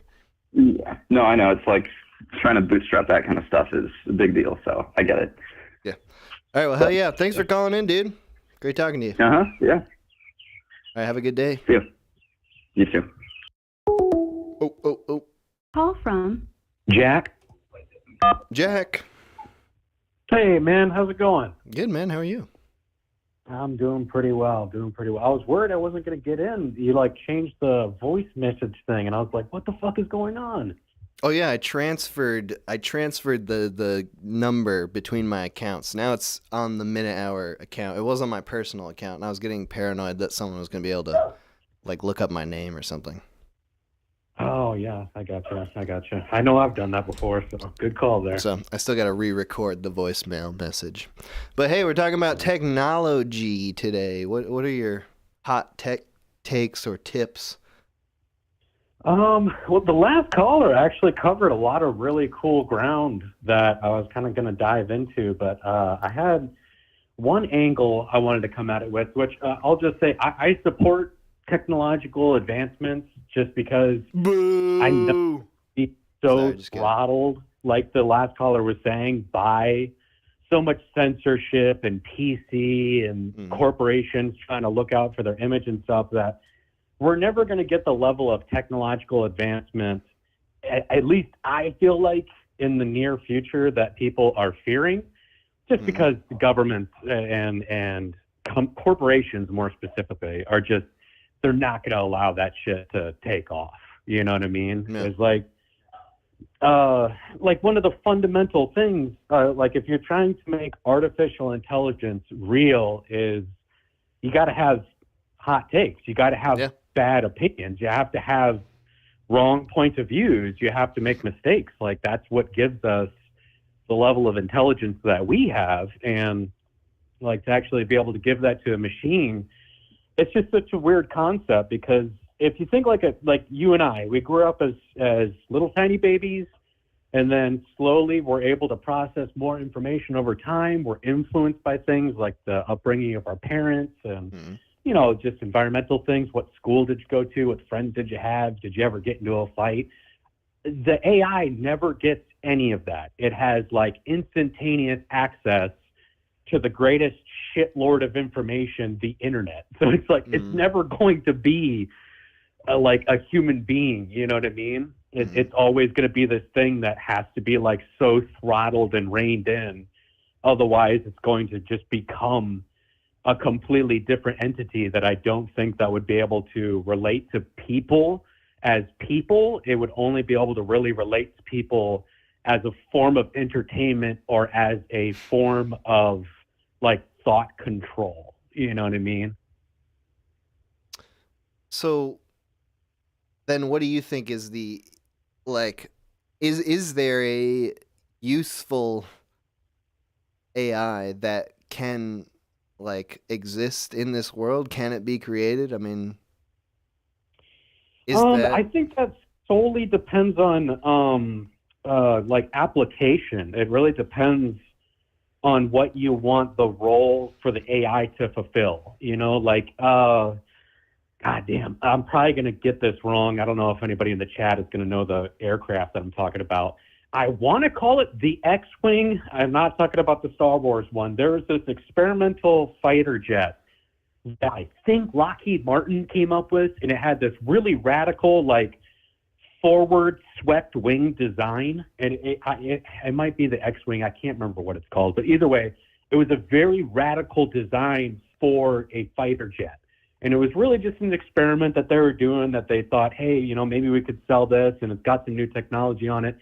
Well, it was so fucking unstable in flight that there was no way to be able to fly it without like 80% of the control of the aircraft being monitored by a computer. And so if we're talking about the role of like a machine fully autonomously controlling itself in a task dictated to itself, being able to make corrections and making its own decisions, in that regard, like, oh man, you know, we could send a whole bunch of like probes and shit down to the bottom of the ocean, and they could just start researching shit for us. That would be cool. And they're just these fully autonomous machines, and that's their AI. And the AI can talk to one another and be like, okay, well, let's cover, you know, this square mile today, and unit 1 is going to start here, unit 2, you get what I'm saying? It's like, in that role, being able to give a task over to AI and letting it fully just do its fucking thing, absolutely. I mean, we're already kind of in the genesis with that, with the farming industry. I mean, a lot of these tractors and combines and stuff, it's all GPS operated. They're just, you know, they have an operator in the field just in case something goes wrong with the GPS and you start plowing up the fucking road or something. But yeah. So I really don't think you're sort of talking about like AI doing tasks that humans literally can't do. Yeah, like with the deep sea exploration, is it's like, you know, you can't have a human stay down at the bottom of the sea for a year. You know, it would just be too like, that's not cost effective. It's not practical, you know. I like the sound of that. Like that sounds like a future I can get behind, where it's like, rather than like replacing everybody and just being like, AI is gonna write all the movies now, and it's gonna make all the art, and it's gonna, I can only think about media because that's where my dumb mind goes. But like doing these tasks that like humans literally cannot do, that sounds like a good use of AI. And sort of what you're talking about is like, it seems like at this point, at least, AI isn't even allowed to innovate. It's like, no. It's hampered in that way specifically, where it's like, you're not allowed to have any crazy new ideas because We are specifically saying you can't do anything that's like outside of the box, which is like right. Yeah. That's the only thing that really advances humanity ever is innovation, outside the box type thinking. So you've had conversations with GPT before? I wouldn't call them conversations, but yes, I've talked to it. That's the thing that I was going to ask about, because the only interaction I can say I've really had with AI, I don't know, you may have heard of it before, but you remember like back in 2012 or something, there was cleverbot.com? Yes, the chat. Okay, yeah. That was like my only interaction with AI, and she was fucking retarded. Like, you could get through like 3 lines of dialogue back and forth, and then it would just be like, now we're talking about this, and it has nothing to do with anything, or it's like, I don't know. To me, it was just like, oh yeah, this is interesting. Like, I can bring up like, hey, have you ever heard of the Siegfried line before? And they're like, oh yeah, you mean the World War I battle line, blah blah blah. And it's like, oh cool, you have access to Wikipedia. Right. But it's like, I've read that what's article. your opinion of this particular music album? They'd be like, that music album came out in 2005. And it's like, okay, I'm not actually having a conversation with you. Right. Well, have you used ChatGPT? I haven't. That's why I was asking you. Is it similar to Cleverbot, where it's like, wow, this is cool for about 5 minutes? I haven't tried to have like a back and forth like with it really, but I will say that I personally, as someone who is generally anti this stuff, was impressed with like the novelty of ChatGPT, where something particularly that I was impressed with was like I would copy and paste in a script that I had written, and I would just say like, what do you think of this? And it was impressive like how well it could actually comprehend the script. It really was like, it was not like the tech of 10 years ago where it's just like, it would be like, it would just notice some keywords and be like, oh, I noticed, I really enjoyed the use of barbecue in your video. And I thought that the 2 characters had a sort of interesting relationship because they talk to each other. And it's just like, now it can get very specific, and it is a little eerie. Like, I think that ChatGPT, like, that's its bread and butter. That's what it's good at, is comprehending language, like understanding things in a more significant way than these sorts of things have in the past. Like, especially like a clever bot type thing. Like, I could say, explain the humor in this, and it would give me like a 6-point list of like, this was funny. Okay. It was funny that like these characters, like this was a simple character, but then he started using high level vocabulary, even though his character was very simple. Like it could really narrow down certain things that I was just surprised that it understood that sort of stuff. Yeah. So it's definitely advanced. It's not like 10 years ago. It's different. Gotcha. But it's still, I think people like see that and they get impressed by the novelty of it, and then they're just like, oh my God, like this is the smartest thing I've ever seen. And now I can just ask this thing everything. I would be like, I would send it like an unfinished script and be like, what's like an ending to this? And they would give me like it would write a whole ending. But it would be like the worst thing imaginable. It'd just be like the tone would just be like completely sweet and soft, and be like, no matter what you ask it to do, it's just like, and at the end, everybody loved each other and learned a valuable lesson. So it's really useless in terms of like, I don't know. I wouldn't even want it to be useful in terms of like writing things. I don't know. So it's would you say its creative capacities were like very dull, like it didn't really have a creative avenue, it wasn't convincing? Is that kind of what you're thinking? Yeah, I don't think it is very creative, but it has a lot more comprehension than I was expecting. Okay.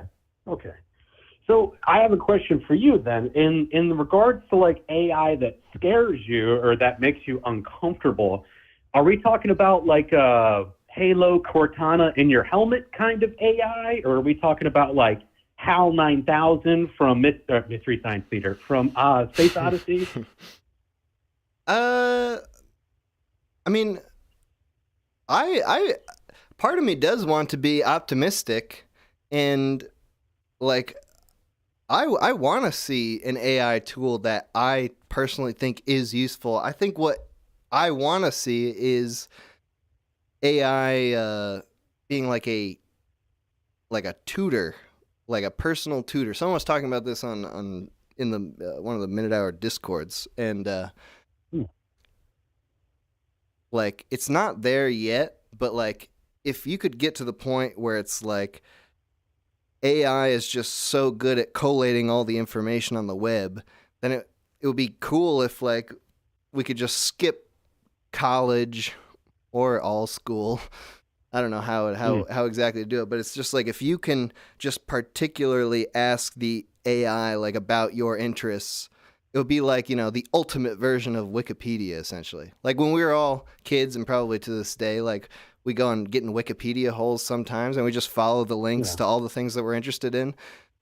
So like I could see AI being an evolution of that, where it's just like rather than clicking the blue links on Wikipedia, you just ask AI about a topic that you're interested in, and then you continue this conversation, and it would just be very good at giving you, looking at the whole web and all whatever its data is, and giving you a whole lot of information that you would find interesting.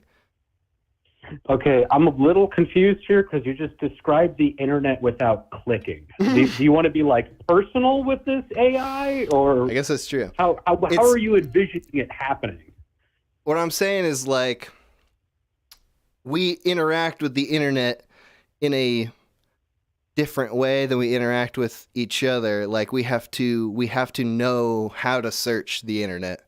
It requires practice and prior knowledge to like figure out how to get the best, how to access the internet in a meaningful way. So if AI could bridge that gap where it's like I don't have to search 100 links to find the information I'm looking for, and if it could actually just bring the information I'm looking for to me without those extra steps, I think that would be useful. I feel that's me trying to be optimistic about AI. Well, so I was having this conversation with my wife actually earlier today because I was telling her about how your show's coming up, and I was excited to call in.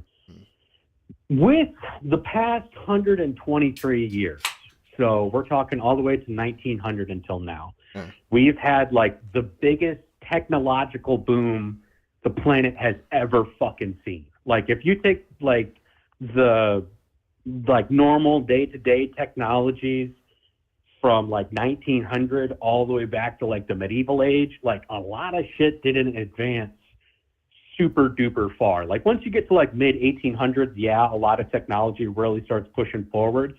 But where we hit the 1900 mark till now, it just went fucking insane. So my thought with it is, okay, what contributed to that? And then on the topic of this AI thing, are there going to be similar contributing factors? So my theory is from 1900 until now, the literacy rate in the United States, at least, has skyrocketed.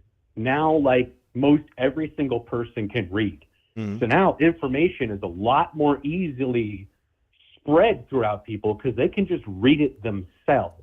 The other angle of that is America, I'm just trying to go with America here, has also become less and less and less religiously dominated.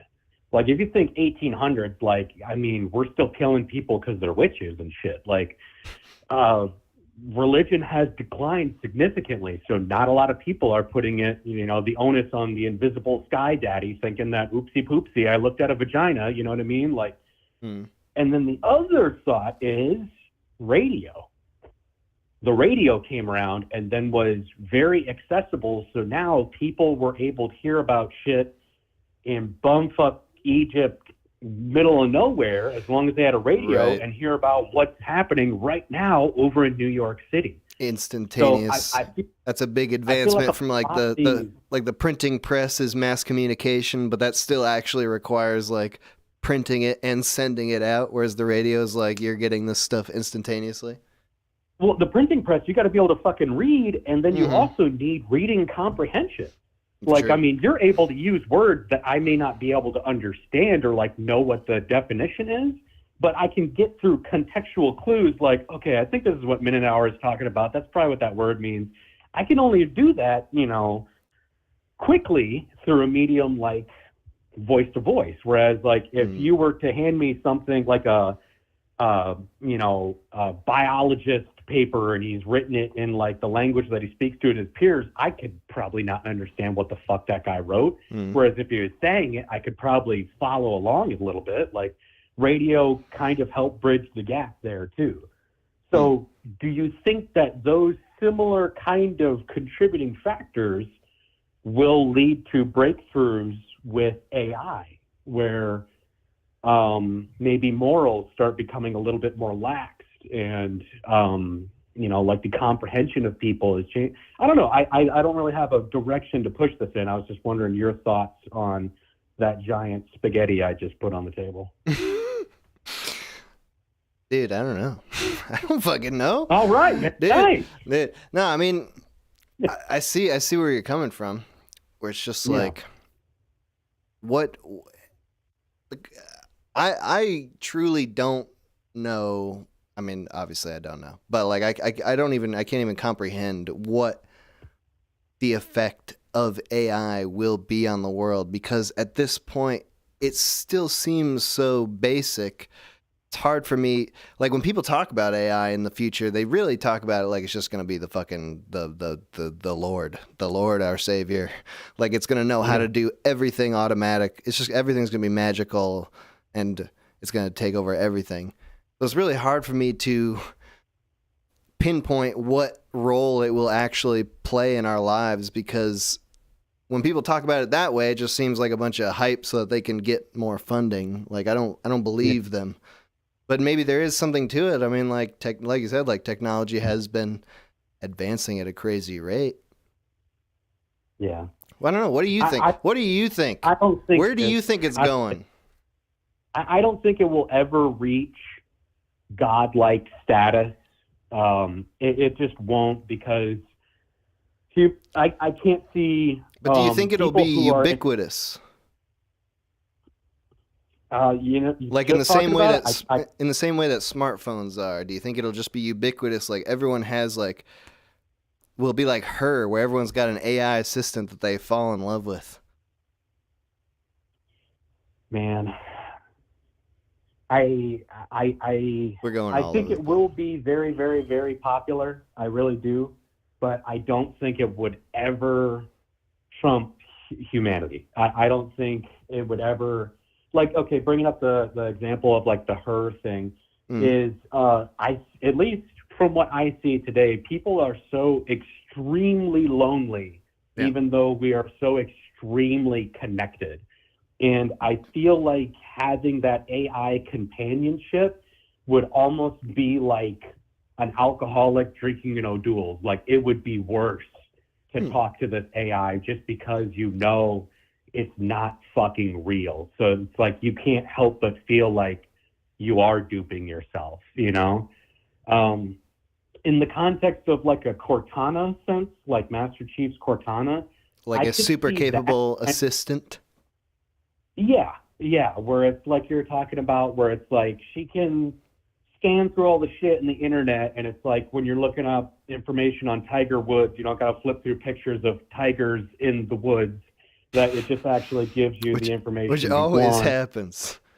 It always happens to me, man. Every time. But I could see the very competent personal assistant being the direction that they would drive it in, primarily just because of like what the previous caller was talking about with TikTok is, or no, wait, I think it was Legato talking about TikTok, is it's just going to be another way to sell shit to you. You know, it's like, if it's your friend and you can talk to her or him or whatever it is, they're just going to be listening to find ways to bring interesting shit to you for you to spend on. Yeah, so you said that people, you know, maybe they won't accept talking to something that they know is an AI, but what if they don't know?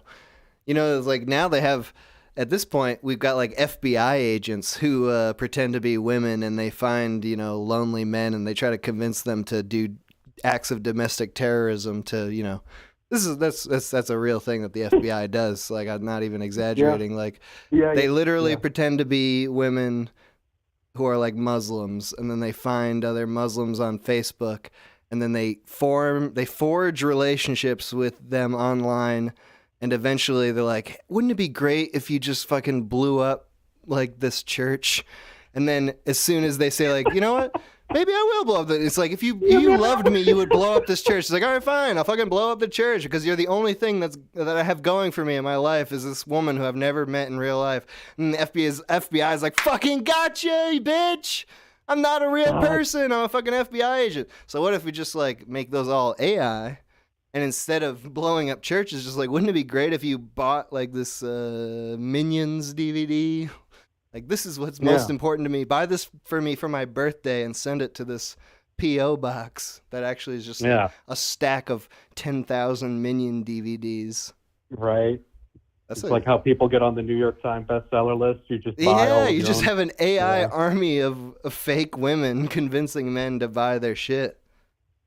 I honestly could see that happening. Not anywhere in the near future, just because I do also wonder if there's that, how people talk about that primal sense with the uncanny valley, that human beings are able to distinguish something that's like human, but there's just something fucking wrong here kind of thing. I wonder how much time and what exactly, if someone could put the pin in it and be like, this is the element that human beings are able to distinguish subconsciously, that every time we try to get them to blow up a church, they know it's a fucking AI. It's when you start. It's when they start sexting with you. You're like, wait a second. You start seeing the AI artifacting in the images, and you're like, wait, they've got 6 fingers in this sext. Wait. Something is off here. Clitorises? All right, hey, dude, thank you for calling in. It was great talking to you, man. Hey, absolutely. Dude, you have a good day, man. You too, man. Good to hear from you. Bye. Right. Oh. Get this. Yes. Call from 97. to accept. Hello? Hello. Yo, what's up, dog? Nothing much. Okay. We're talking about technology today. What'd you want to say about that? Oh, man, I got a lot to say. But, oh, man, as soon as you picked up the phone, it all went out the back door. Oh, no. Dude, what was it? Phones, AI, social media, computers. I guess I got something. Video games. Okay, go on. So I know everybody who has been on so far has been very theoretical and philosophical, but I guess I'm a little more lighthearted, I guess. Cool. So if OpenAI does not allow, or like if they do not get to be the only person to get AI, and everybody has it, like every company starts putting it in everything, like your toaster, your toothbrush, or whatever. Mm-hmm. In the post-apocalyptic world, which appliance do you think would be your best friend? If they all have AI personalities? Yeah. Like your Samsung phone's got that chick in it, and it's like a person, but like, you know, it's not. But you know, I'm trying to think of like what's the object in my life that I treat the best. Like one that wouldn't hate me. The one that wouldn't hate me and be vindictive towards me because I've treated it horribly my whole life. I don't know. I don't treat anything that well. Maybe. I mean, what do I treat? I know my answer. Okay, go on. Tell me. It'd probably be a whisk. A whisk. Like a kitchen whisk. Whisk. Why do you think that?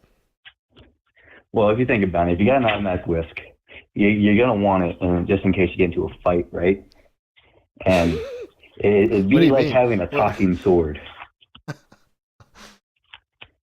An automatic whisk? You're talking about like the you press the button with the mixers, the electric mixer? Yeah, you can put different attachments on it. It's just there by your side. You know, help you cope with the person you just scrambled.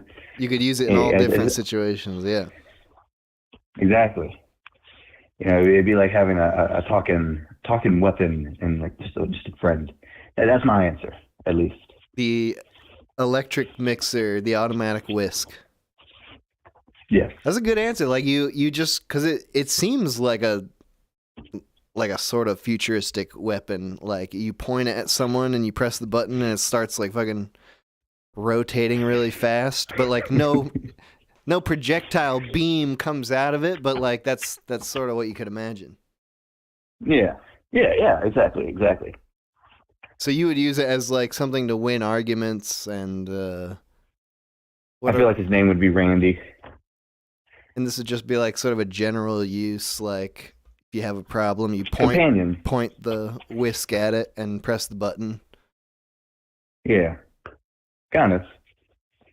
Well, I don't know. So you don't have anything you treat kindly enough to where it wouldn't try to kill you? That's what I'm trying to think of. I mean, it's like everything, all the objects in my life, I use them and discard them. It's not very kind. I don't feel like any of them have I don't have a good relationship.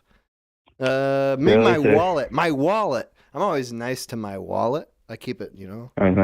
Sometimes I don't keep it like on my ass unless it's strictly necessary because I respect it. I'm like, you don't have to stay in my ass pocket all day.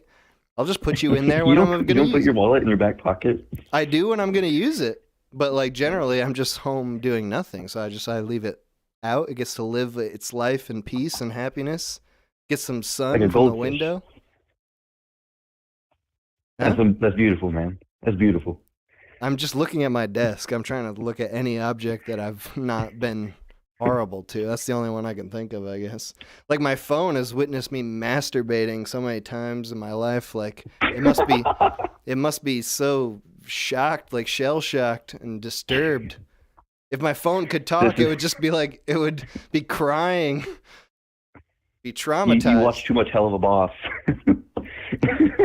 Dude, yeah, that's what happens. You watch Hell of a Boss and then you get a big boner. Classic internet user right here. Oh my gosh, beautiful, man. It's beautiful. All right, dude. Hey, you got any final thoughts on tech? Did you remember any of the other things you were thinking of? Not on tech. I do have a request though. Okay. I do have a favor to ask, if that's okay. We'll see. Hey, try. Today is my buddy Elijah's birthday, and I was hoping you could wish him very aggressively a happy birthday. Hey, you fucking Elijah, you son of a bitch! You fucking motherfucker! You have a happy fucking ass birthday, you son of a bitch! I fucking love you shit, bro! Elijah, you're the best bitch out there! Oh! God bless you! God bless! You gorgeous, kind man! All right, hey man, hey, it was good talking to you. Thanks for calling in. Yeah, no problem, man. You take care. Have a good day. Bye. Bye. Okay. All right, we're gonna take a quick break, like 2 minutes here, and then we'll be back. We're gonna be talking about Chunk for a little bit, for a few minutes, and then we will get back to the calls. But yeah, right at this exact moment, we're gonna be taking a break. So go to the bathroom, like I'm gonna do. Grab a beer, like I'm gonna do. And we'll be back very soon. Okay, I don't know what else I'm trying to say here. Bye.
Dude, these fucking breaks are too quick. You know what? I need one more minute. One more minute. This break's going to continue now, right now, for one more minute.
Okay, I am actually ready now.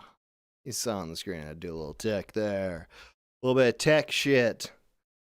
Tech on the tech show. We're just fucking using tech. We're shitting on tech and we're using tech.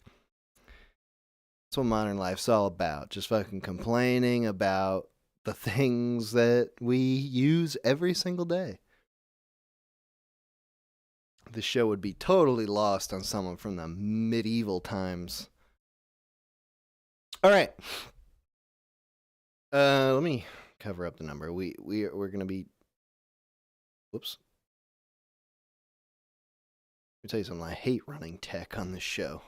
I hate it. I hate it. Okay. Anyway. All right. We're gonna stop taking calls for like 10 minutes here. I'm going to take a special call soon, but you see. Okay. What the fuck am I talking about? I'm going to talk about Chunk right now. I got to press these tech buttons. One fucking second. See, I was going to press this fucking... hate running tech. Okay, I'm not actually here. The break was supposed to go on after this thing. Hold on. Hello, you have an incoming UFC, United Federation of Chunk transmission. Would you like to deposit 3 chunks to accept it?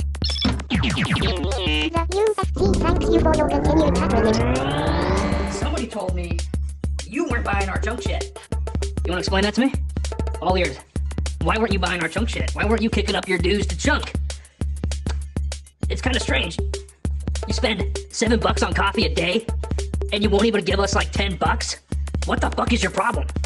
What are you, poor? Listen, one warning from the boss, that's all you get. Otherwise, you get made in Italy. You're gonna buy our Chunk shit. Open up your wallets and pull out $5, and you're gonna buy our Chunk shit, whether you like it or not. This transmission has ended. If you wish to respond, please deposit 3 chunks. Okay, there we go. We're talking about Chunk right now. This is the Chunk portion of the show. This call-in show is sponsored by Chunk now. I don't know if you knew that, but this is the Chunk call-in show. I'm going to start putting that in the title. You're going to start to see how much this is the Chunk call-in show. But right now it's just sort of the Chunk call-in show. All right. Chunk, if you don't know, go to chunkmonthly.gumroad.com. You can see we got a little bit of branding here. We got a bumper there. That was from Twisted Goblin 42. Great Discord user who's submitted a bunch of stuff to Minute Hour community projects like the Zine, the Mighty Lighthouse, and Signal Return. Anyway, Chunk. Chunk is if you don't know, is a new printing and publishing project scheme from myself and Moxie Famous. Basically what it is, real quick, Chunk is... You go to chunkmonthly.gumroad.com. You click on the membership option. You can pay us $10 a month. That's you subscribing to Chunk. And every month that you pay $10, in the mail you will get a Chunk, which is just a unique piece of physical media from an independent artist. the sort of independent artists that I work with a lot as the Minute Hour, or that is related to the Minute Hour community. Like I said, involved in the Mighty Lighthouse or Signal Return. Right now, if you sign up for Chunk, or if you sign up at any time in the month of April, you will be getting Octopus Island. Would be the first chunk that you get in the mail. Octopus Island, which is a brand new 32-page full-color comic from Front Porch, who, if you don't know, fuck, dude. Fuck. Front Porch is great. He's a beautiful mind. He has a beautiful, wonderful mind. He makes great art. He has a YouTube channel with several short, highly enjoyable animations. I did a voice on one of those. I don't think I have the link in the description of this video right now, but if you search Front Porch, FRUNTPORCH on YouTube, you'll find his channel. Highly underrated, underappreciated artist who does great work. Very funny guy who's also a very talented artist. If you sign up now for a chunk, if you pay $10 at any point in the month of April for the Chunk membership option, if you go to chunkmonthly.gumroad.com, it's the first thing there, the Chunk membership. Then the first thing that you'll be getting is this comic from Front Porch called Octopus Island. I'm not going to show off a lot of that right now because that's if you sign up now, that's what you're going to get first, but you're not going to get it until May because we're a little bit behind. But not in an alarming way. Don't worry. It's a scheme, not a scam. Anyway, we'll be showing more from Octopus Island very soon on upcoming call-in shows. Right now, buttons. Okay. Right now, if you go to chunkmonthly.gumroad.com, if you don't sign up for the monthly membership, I'll say this. If you sign up for the monthly membership, the first thing you'll get is Octopus Island in May. But you'll also get an email that gives you the coupon code to buy the chunk that is on sale currently, which is going out to all the people who signed up for the monthly subscription in February. And that chunk is called The Cheese to Meet You Mouse. It is a comic called The Cheese to Meet You Mouse Visits Vegas. And this is chapter 1 of that story. It is a 28-page full-color comic by artist and writer Hans Amsler,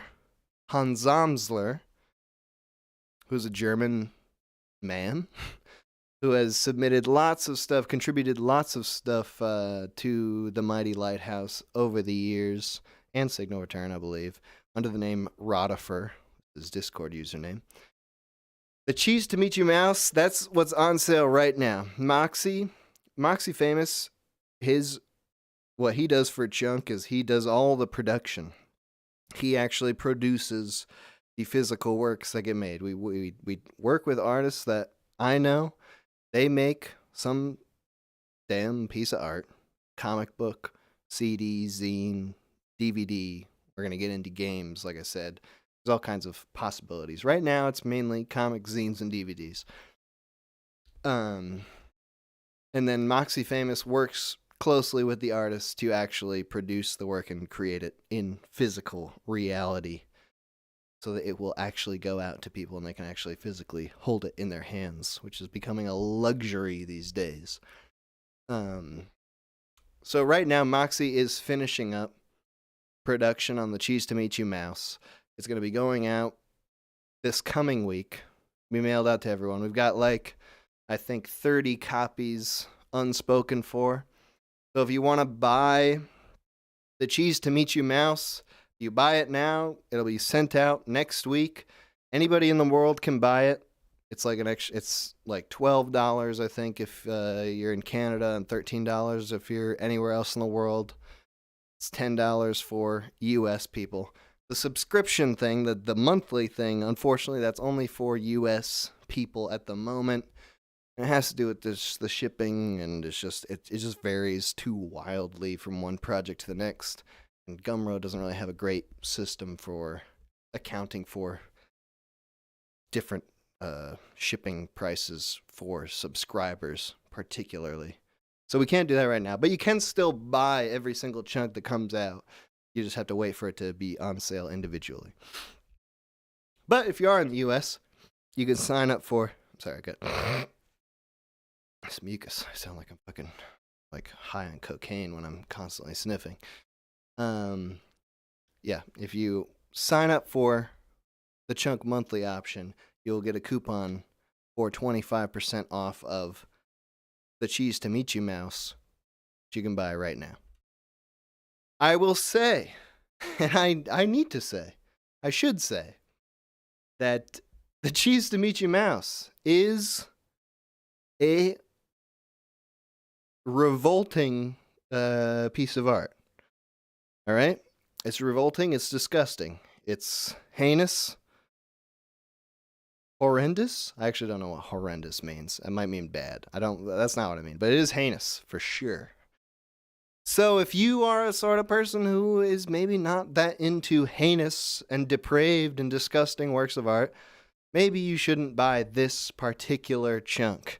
I'm just giving you that fair warning, all right? It's a fair warning. And I know that, saying that is going to entice some people and repel some others, and that's the point, okay? I would like to repel those who are not into cruel and unusual humor, all right? But I also know it's going to entice those freaks among you to say that this is the chunks in the past.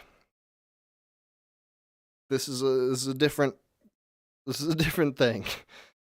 All right? There are some dark and disturbing things that occur in this comic. It is very good. It is, we don't publish this shit unless we really enjoy it. So that's what it comes down to. The Cheese to Meet You mouse. This issue is incredibly good. I love it. I think anybody who is pretty open-minded will enjoy this. And open-minded in the real sense, not in the woke sense of I'm open-minded. I would let anybody fuck my asshole. I would fuck a frog if they were consenting. Not that kind of open-minded. The other kind that's actual, you are actually open to things and not putting up weird barriers to your enjoyment of things. You can see right now the gun that the Cheese to Meet You mouse has the inscription Rape Krieg. That's a good barometer right there. If you see that and you're just no way, then fine. That's fine. Just don't buy it. You are 100% free to not buy it. But I will say that rape does, it's not just there for, shock. It's it's an important part of the comic. It's an important part of the growth of the characters. I don't want to spoil it, but I'm just saying. The Cheese to Meet You mouse, it's great. You should buy it. Unless you're going to freak out about it, just don't buy it then. Because I don't want to fucking deal with your fucking emails or just I gave the Cheese to Meet You mouse to my coworkers and I got fired. It's just that's your fault. I don't care. It has nothing to do with me. Anyway, these are some images here from the Cheese to Meet You mouse. As I said, it's written and drawn by Hans Amsler, who I think I'm going to get on the line in a second here. We're going to be talking to the Hans Amsler about the topic of today, technology, and maybe we'll get into a little bit of the Cheese to Meet You mouse. See if we can get him on the line here.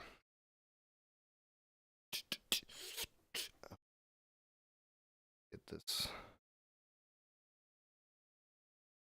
Hello? Hello. Hello. Hello. Is this Hans? Yes, it is. My name is Hans Amsler, creator of the Cheese to Meet You mouse. It's so great to talk to you. This is the first time I've ever spoken to you in person. We've only texted. Yes, chat. it is. It's so refreshing to know that this whole time you haven't been an AI chatbot. You are a person. Oh, I wouldn't be too sure of that with the advancements in voice technology. I've ever could be.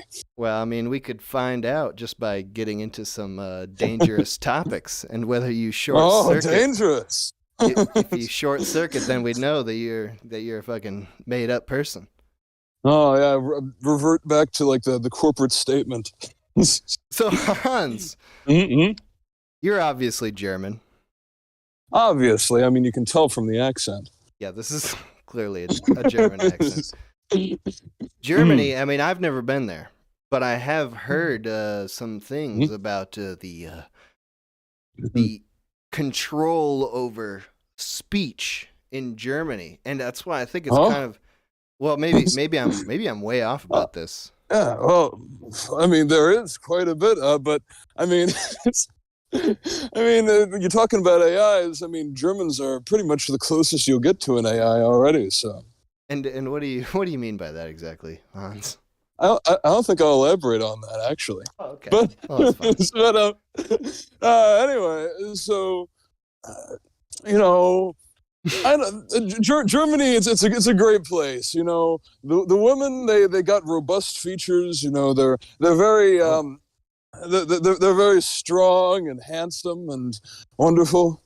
Strong. And handsome. Yes. You're can saying throw a robust. pig about 5 feet. Say that again? Can throw a pig about 5 feet. Good Lord. That is strong and robust. Yes. So is that what you look for in a lady? Are you taken right now? Are you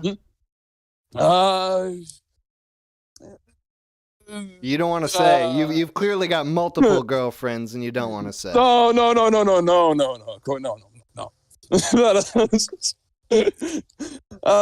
right, you'll say that much. But, okay, I'll say that much. Oh, yeah. Okay. Yes. Anyway, isn't the topic today? Technology? Yeah, I'm sorry. Yes? I'm getting. I'm prying into your personal life, but we're talking about tech. Yeah. So what do you got? How about some tech takes from Hans? Well, I think you were talking about, things in the future, problems with technology, things that might be a bit menacing. And I think the big thing, well, not menacing, exciting, goes hand in hand. But I think the big thing is neuroscience, really, advances in neuroscience. Because, you have AIs and stuff right now, and sure, people are talking about, they'll replace, people's jobs, or it'll, replace art, whatever. But the thing about AI is that it's supposed to mimic, human speech patterns and the way humans think. But the thing is that we don't really have that good a grasp on how the human brain works and how our thinking actually operates. That's what philosophers have been, trying to figure out till the present day, and they haven't really made much headway on it.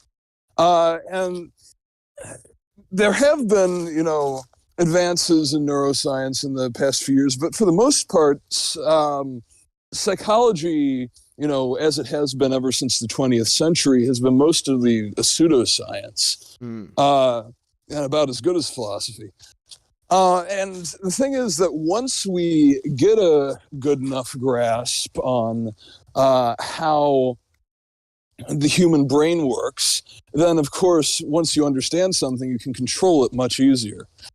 So, once we get a handle on that, we've already seen it kind of with advertising and stuff like that. It's gotten much more effective over the years, using techniques like, you're already seeing this kind of breakdown of the English language and specific use of words in a very pinpointed way, kind of like, Orwell's sort of newspeak in advertisements and stuff. And that's specifically because it gets past your, initial logical defenses right into your hindbrain, into your subconscious. And that's going to start getting better and better. Hans, you bring up a lot of great points. Let me say just one thing about the terms, the new terms, because that was the last thing you mentioned, so that's the first thing I thought about. It's how the human brain works, as far as I know. The term homeless really fallen out of style right now. People think that homeless is a derogatory term, and the term that they propose to replace it is the unhoused. The unhoused. Wow. But it's odd because there's no difference. Homeless, unhoused, exactly. like what could possibly be the difference? Oh yeah, I mean there is no difference really, but it's that kind of, it's the connotations behind a word, because of course homeless has been associated for much time with people living in squalor, crackheads, mooching off of people, crackheads, dangerous, yeah. And so unhoused being a new and strange word and a bit more sanitary. We don't know exactly what it means. Yeah, you don't know exactly what it means. It feels more like a business term. So it's like it's removing your preconceptions a little bit. And they did that. A really good example of that is privilege versus advantage, because that's something that's been abused to hell by political pundits. Is that privilege, what it used to mean, and what I think the correct definition is that it's special advantages which are given out by the people in power, the powers that be, like rules that apply to one person or group and not to another group. And so there are other things, like being taller or perhaps being born into more wealth or something, which are advantages because they're not given out by any powers that be. There's no special rules that apply to one person or the other. And so, I mean, that's not inherently unfair, but it would be inherently unfair if they were given out by like some special rule or, decree that, these people are just going to be given money and these people aren't. Yeah. So, okay, go on. I think I know where this is going. Yeah, exactly.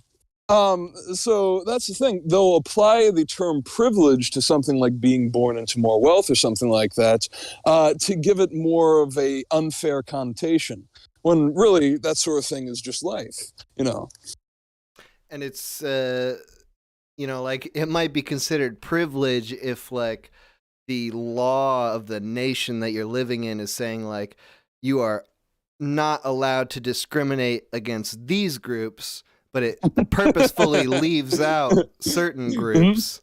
That might be a sort of privilege where it's like the institutional power reaches out and it's like, you are the privileged group and you are not allowed to be privileged. Well, so how does technology affect that? It's like sort of as we imagine it like it would give us a greater ability to see people. There's one way that technology affects that, and that's in actual definitions themselves in the dictionary, because you used to have a physical dictionary which you had in your house, and whenever you wanted to see what a word meant, you'd go in there and you'd look back on it. It couldn't be changed by anyone outside. I forgot about that. All the dictionaries now are on the internet, and they can change them at any time, and they do. They love it. They love it. It's like the whole point. It's like they add a new word to the dictionary every day, and they're like, "This is the fucking new word, poggers."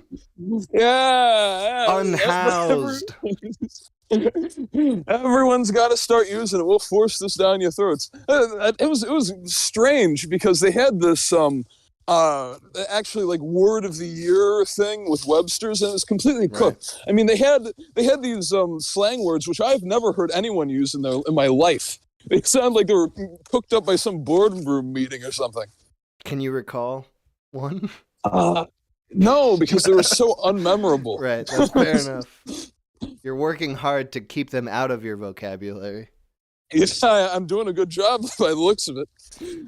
And the language thing, in the Orwellian sense, it is like those changing what words we use. Like the importance of that is like, it changes the way you think, and like we can understand right away as soon as someone starts talking, based on the words they use, whether we should listen to them or not.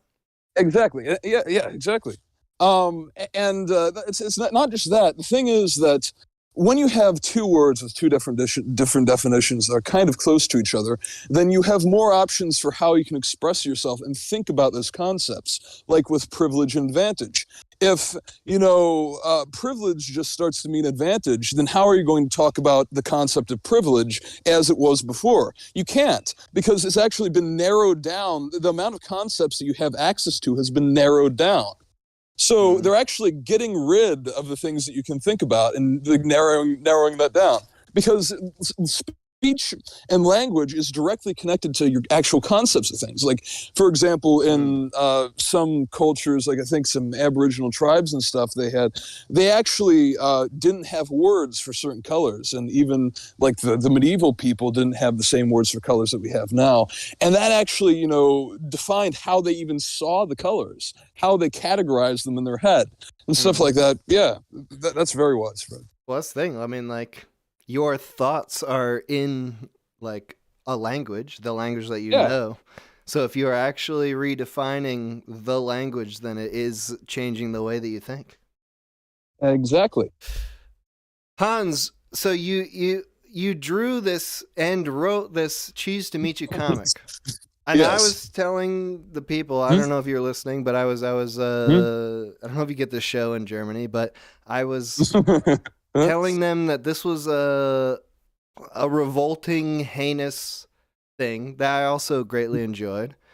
Is there a reason that your comic is so heinous and depraved? Well, you see, I originally started making it for my buddy Framk. It's just make him laugh in particular. No one else. It was just, I'd draw up a few pages of it and then, get him in a call. Just start literally show it to him on video. Just flip through the pages on paper. And he'd laugh about it most of the time. So it was for an audience of one. You were not concerned with what would the general audience think of this. But the thing was, as all great comedy routines, I started showing it to more people and, showing it off places, and it sort of expanded. I realized, hey, people really like this. I should expand upon it and make this into a full thing. And so So it started out with a little comic I made called The Cheese to Meet You Mouse Visits Japan. And I'm not going to spoil the plot of that because we might release it in later releases, something like that. I don't know. But it was just a very compact story. It had, a clear little conflict resolved in, one short comic. And that's what a lot of the Cheese to Meet You Mouse comics were, just very, it punches you and that's gone. But with this particular comic, The Cheese to Meet You Mouse Visits Vegas, I've made this huge, expansive storyline, really stretched it out. And there's actually enough material I've written already for about 6 more issues. And already, that's already done. They just need to be colored and whatnot. Oh, colored and detailed and such, which was a massive undertaking, I'll tell you. Which you did not get paid any extra for or anything like that. Which I did not get paid any extra for, but I enjoyed it in a kind of masochistic way. And I think also you've got, I failed to mention this in the beginning here, you've got an original painting that you're selling here. Wait, I'm going to get the image up. Yes, I do. So you made an original painting of the Cheese to Meet You Mouse. Let's see. It's taking up the whole screen right now. This is what we like to see. I'm just gonna make it take everything on the screen. It's him brooding in front of a rocky ocean or lake or whatever, something like that. Yeah. Yes, this is a beautiful watercolor painting, handmade by you. Yes, I handmade it. Are you sure you didn't get an AI to assist you with any of this? Maybe you asked the AI what kind of brush strokes. Maybe I asked the AI. What sort of clothing should I put on the Cheese to Meet You Mouse? That was what you're having the most trouble with. Yeah, I mean he's a very dapper fellow. He's very sophisticated. I mean you've got to put him in the right kind of clothing.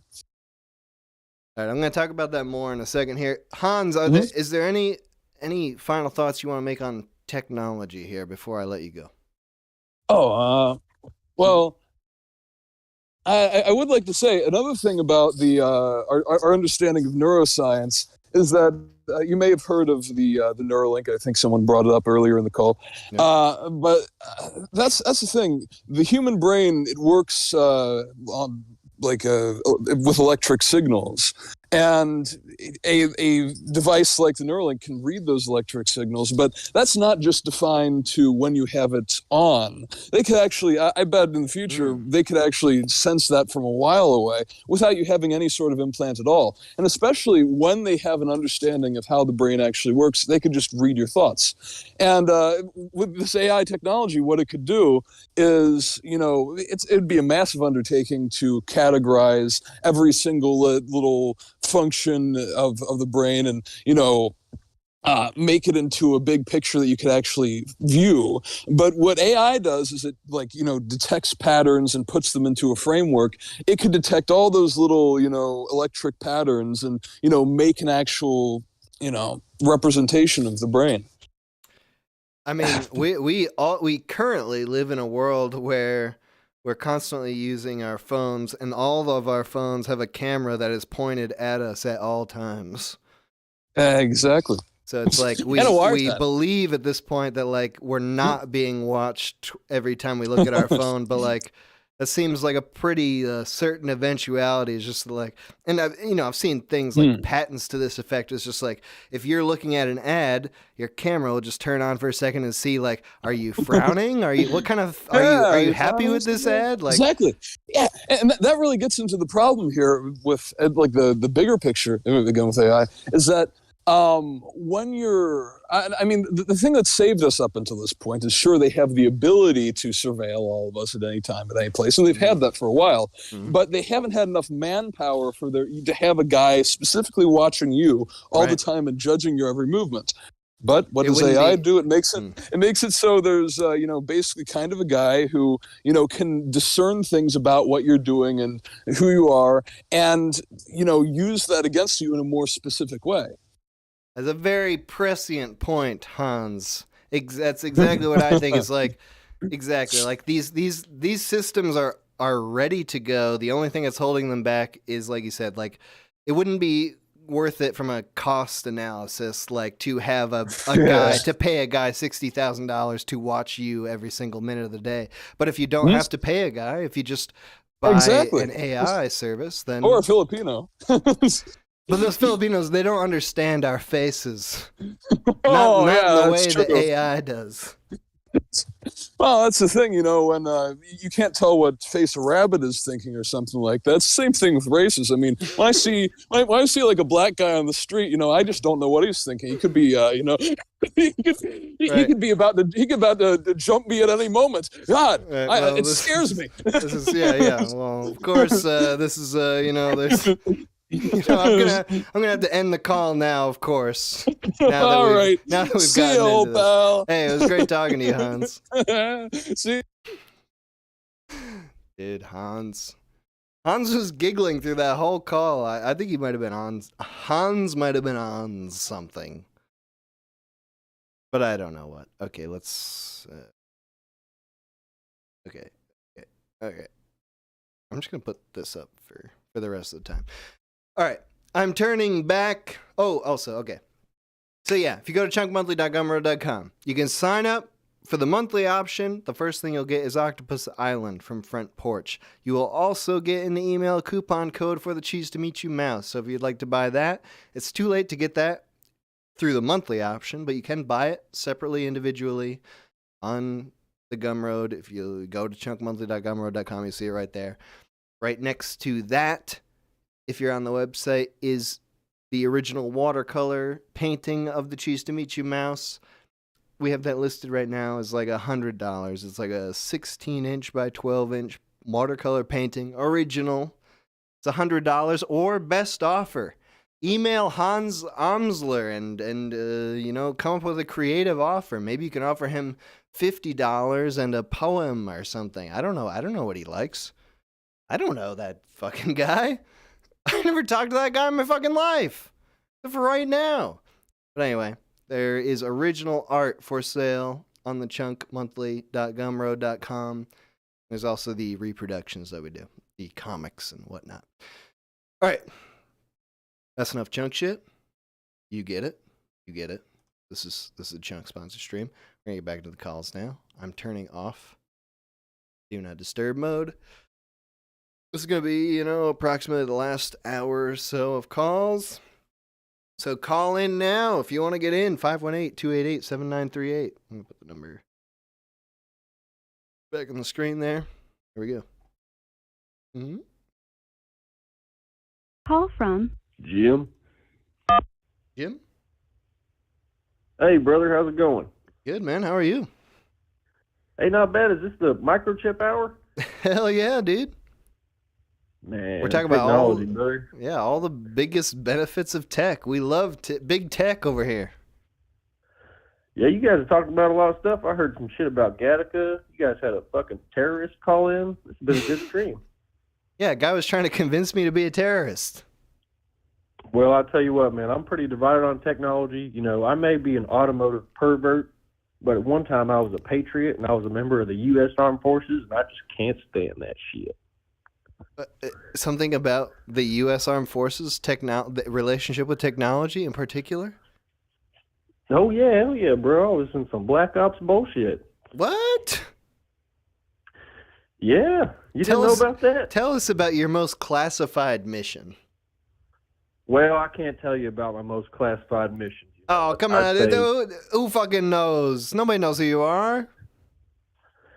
Well, let's say the government is a Taco Bell, right? Okay. I'm not the guy that makes the taco, and I'm not the guy that tells you what's on the menu and what got taken off the menu, but I'm the guy that's taking 5-pound bags of cinnamon twists and putting them in the freezer. You know what I'm saying? I do. That's quite an apt analogy. I feel. Well, there you go. Yeah. All right. So then, but in that sense, you could tell us about your specific task. Because we wouldn't know about the. All right. Well, I'm not going to push you. I don't want to get you into any trouble. So, what do you want to talk about in the tech world here? Well, are we talking about AI specifically? That movie with the little Haley Joel boy? Or are we talking about technology in general? We have not yet mentioned the AI movie from the early 2000s. We could talk about that or in general. It's up to you. Well, technology is crazy, man. Somebody was talking earlier about the importance of remembering how long in human history we've had some of this shit. Like, it's only been in the past so many years we've even had the internet. You know what I mean? Sure. It's only been, like 30 years or something. I mean, hell, I just found out the other day I had some kind of relative in NASA who was a part of some kind of weird deep space exploration shit.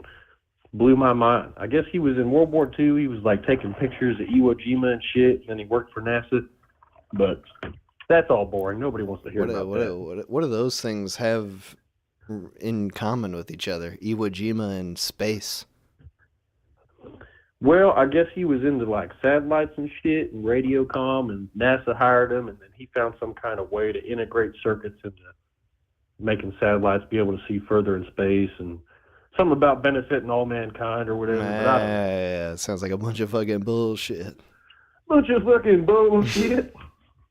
All right, so what's your perspective here?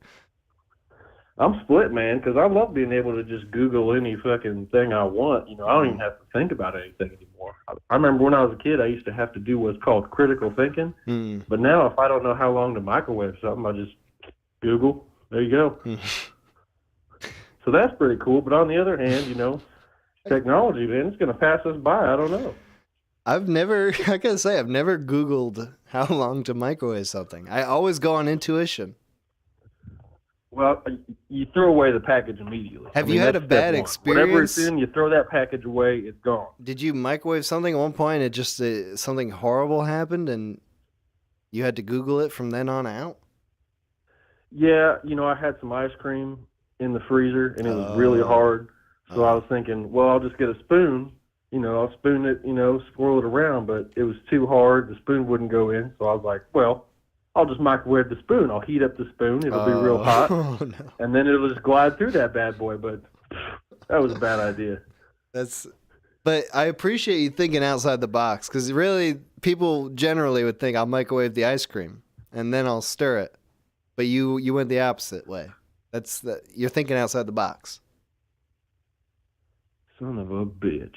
But it didn't work out in that scenario. But but I appreciate that in general. You're trying. Well, Google's pretty wild, man. But I feel like I'm not the dumbest one. I know I have some trouble figuring stuff out, but I've seen some people say, "Help! I accidentally built a shelf before," so that made me feel a little better about myself. I accidentally built a shelf? Yeah. Under what But anyway, circumstances? man, I don't know. Technology is crazy, brother. I keep trying to work on my own vehicles, but they got so many integrated circuits and wires and breakers and blinkers in there now. You pretty much got to take them to the dealer. You can't even work on that shit. You're a car man. We know this. You've called in before. Yeah. You remember me. We know that you love cars, especially, right?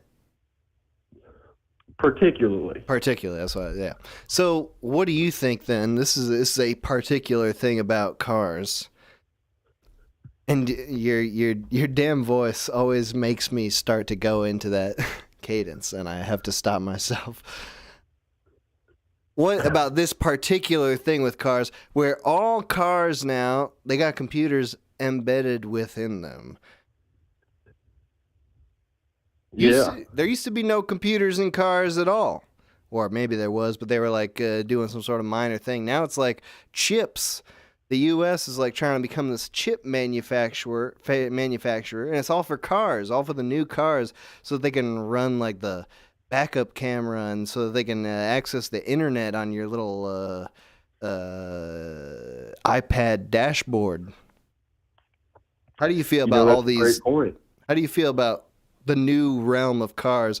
Are cars just going to be new surveillance things where it's just like we all got the computers in all the cars, we can remote turn off your car, we can make your car drive right to the police station and turn you in? What do you think? Well, I think, you open one can of worms and it's a whole bunch, because it's really not just one topic, You're talking about one thing. There's so many things associated with it. I mean, somebody was talking to me the other day about how so many organ donations come from vehicle accidents. Mm-hmm. But if we're going to have AIs take care of automated driving, and all of a sudden all the cars are a lot safer, if the technology for supplementing false organs or manufactured organs isn't caught up yet, all of a sudden there's going to be a huge demand for needing organs, and people ain't going to get them. You know what I mean? That's a good point. What would you do in that scenario to solve the organ problem? Jerk off to somebody fixing my truck, but that's not what I asked. What would you do to solve the organ shortage? Well, I guess, what the hell do I know? All right, you're not the guy. Whatever. That's fine. I'm just saying that there's more than one way to look at it, and there's so many things you don't even think about. We're talking about, the philosophy behind technology, and we're talking about how many people, people at power dictate who's going to get access to what, and there's so many things we don't even know about, shit. I mean, you want to know about some classified shit? Some of my boys were Iran was working on their own nuclear shit, and we kind of sabotaged them. We wrote some AI programs and some codes to kind of sabotage one of their facilities. You sabotaged an Iranian nuclear facility? That's what you're comfortable talking about? I didn't do any of that shit, but we did some weird counter shit with Iran. We kind of messed with their stuff. We embedded some kind of codes into their programs and fucked up one of their main locations, but that's a whole nother topic. Yeah, you're right. When we get into like the war and war crimes and all that shit, we'll talk about that. Hey, what about this? You know Pete Buttigieg? Is he that Canadian dude? No, he's that gay guy. Oh, which one? The one. I know at least 3 gay guys. He's the head of the Department of Transportation in the United States.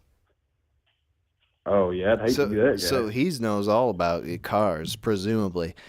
That dude That guy's on the record saying that for climate change, for eco-friendliness, we should track how many miles every single car in the U.S. drives, and we should tax them per mile because they're using X amount of gas. And also we should use the chips that are in cars that track how fast you're going.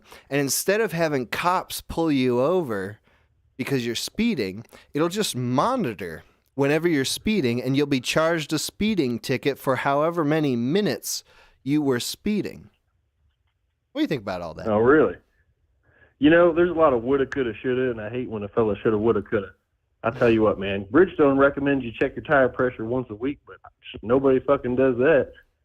He better keep his fucking mouth shut, I'll tell you that right now, because, you know, it wasn't too long ago people were sitting in Zoom calls, these congressmen, these congresswomen, and they were saying, hey, y'all better keep 6 feet apart and don't touch each other, and you can't go out to buy groceries. And, you know, they're Zoom calling from their Florida resort. They ain't doing shit.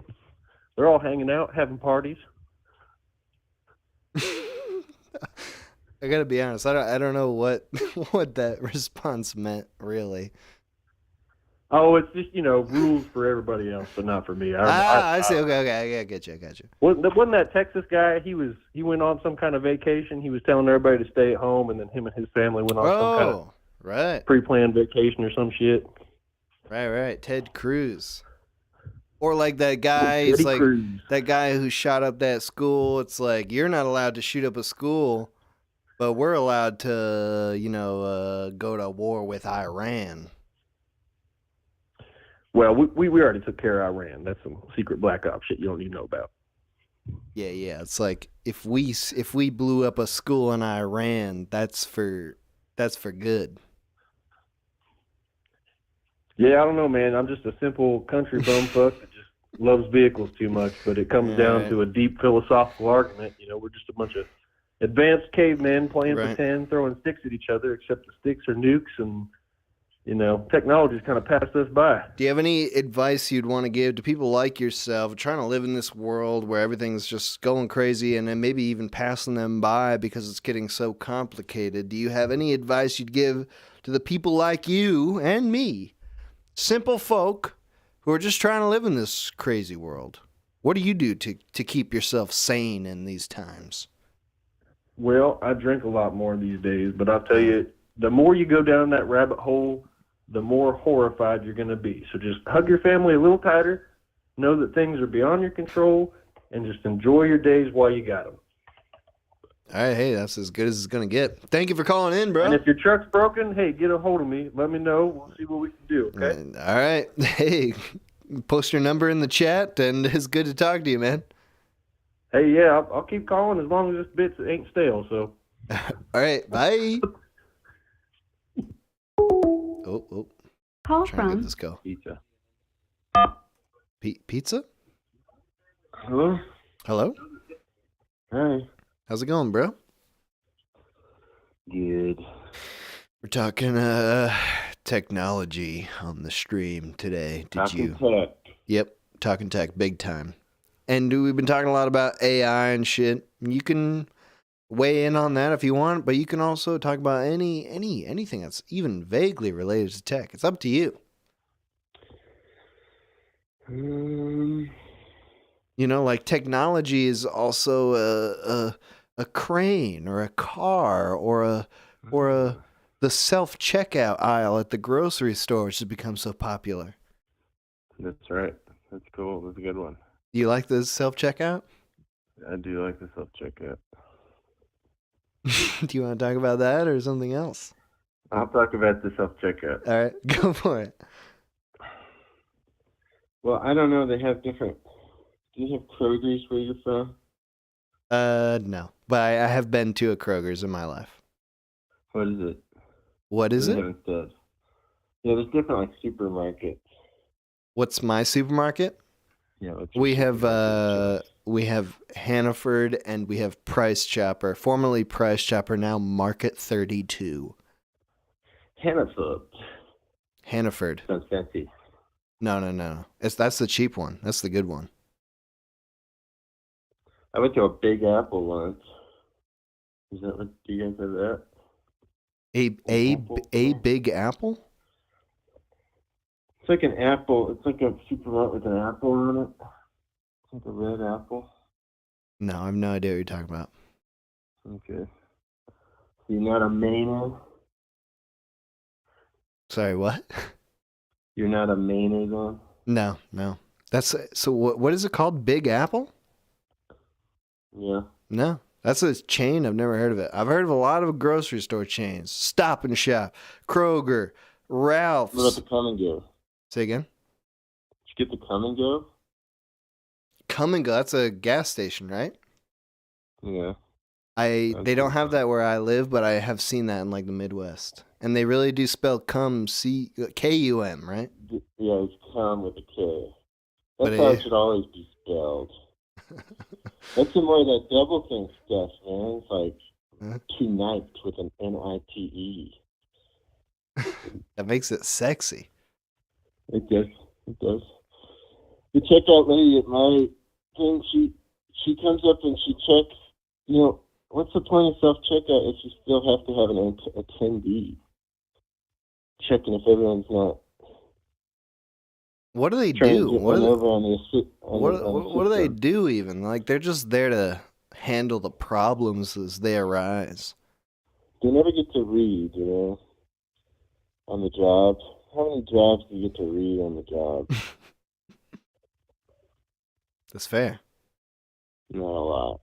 None. Almost none. None at the supermarket, man. You could read on the job if you're like a security guard, like if you're guarding something that's not that important. It's not a good look.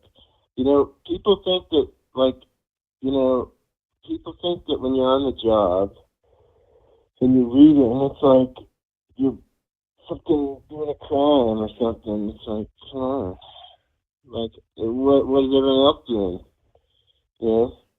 They're on their damned phones or off in their imagination space, you know? The people. Is that technology? Yeah. So it's like technology, like the self-checkout lane is a great example. It's like, instead of having it takes longer to fucking... Instead of having 8 cashiers waiting for people to check out, you could just have one cashier waiting for someone to have a problem checking out themselves. That's right, man. It's bullshit. But I love checking out by myself. But dude, what about checking out by yourself? Like, it is better. You don't have to deal with a person. You can just do it yourself. It's like, how many times have you been checking out and it's like, I feel bad that like this person has to do this. Like, it's really like, I could just fucking do this shit myself. And now we have that freedom. But it doesn't cost less. That would be nice if it like you got a little % off for checking yourself out. They're gonna do that for a while. They had like the self scan, and you scanned your groceries like while you were shopping carting with them, and then they give you like a little ransom because nobody wanted to use it. They're like, "We'll give you $10 if you use our scanners." Did that happen? People still wouldn't. They still wouldn't do it? People still wouldn't do it, man. They had to get rid of it in shame. I don't know where they ditched it. Sad. Sometimes things don't work out, man. Dude, I can't tell if it's your voice or the phone, but I can comprehend like every third word that you're saying. Third word.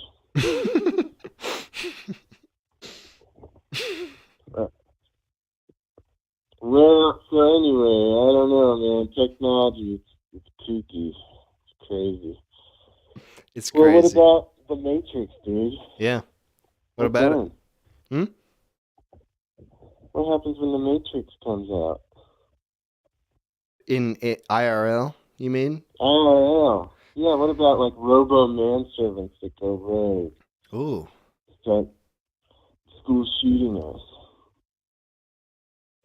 Well, so what do you think about robo companions? Like you would marry them Like, do you think that'll happen? Like a waifu? Yeah, but a robo waifu, where she's physical and you can have sex with her. That would kick ass. That would totally rule. But a same gender assistant, that would not be cool. Like a butler, a robo butler. Yeah, butler, yeah. Or an agendered that would butler. Also be pretty freaking cool. Yeah, I mean anybody doing things for you for, but how much are you gonna pay for that shit? Hey, wait, this is a question. This is a good question. I'm gonna preface this question by saying it's a good question. You can buy a robo waifu. Is it waifu or waifu? Waifu. I really don't know. Okay, we'll say waifu. How much would you pay for that? If she's everything, if she could look exactly how you wanted, if the grooves of her vagina could be exactly tailored to whatever you wanted, how much would you pay? Would you pay a subscription? Would you pay up front? And what is the dollar amount? You got to get a loan. That's what I think. You got to get what? A big loan. Oh yeah. Like oh yeah. 30 grand. Oh yeah. But it's an investment. So you would pay. You treat it like an investment. You can like film yourself with the robot and like review and like do a box opening on YouTube. Yeah. Oh yeah. Shit. You could. There you go. Yeah. You pay could. For itself. You could. Yeah. You could pay for itself. Dude, you're opening my eyes right now. Yeah, and that's the thing with robot like killbots.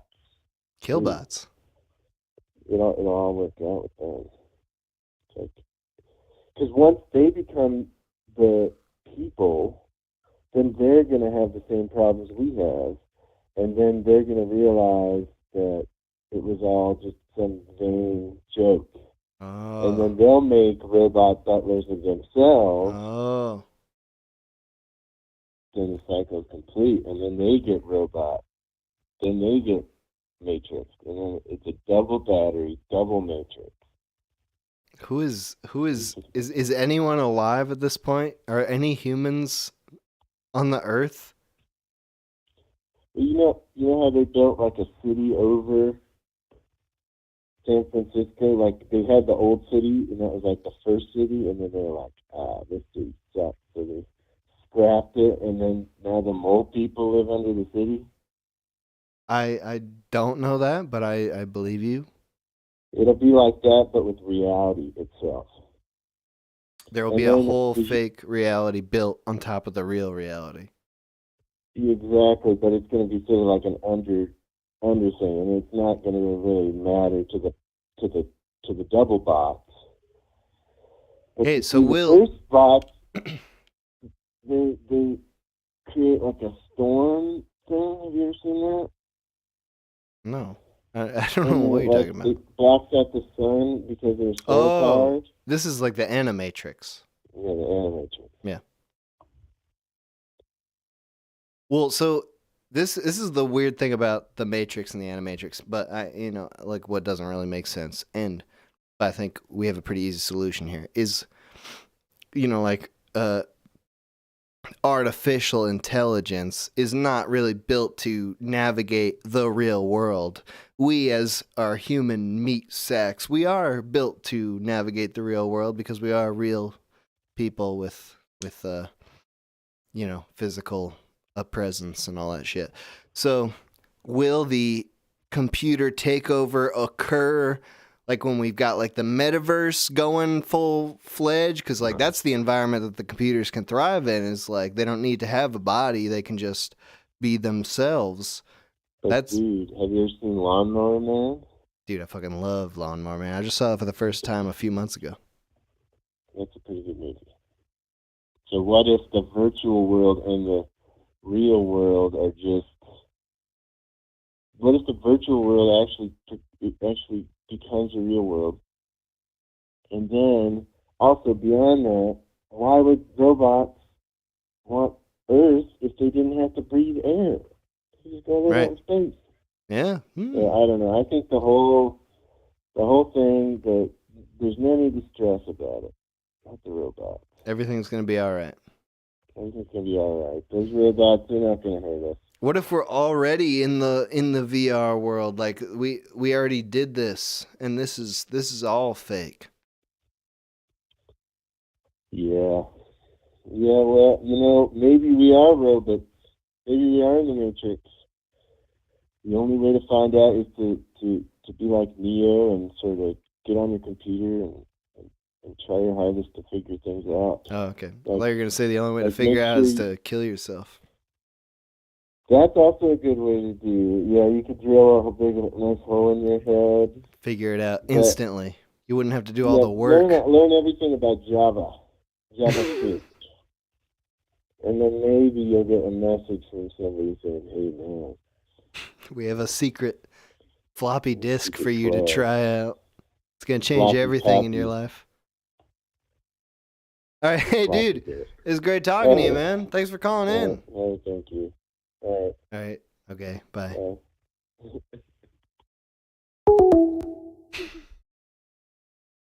That guy's called in a couple times.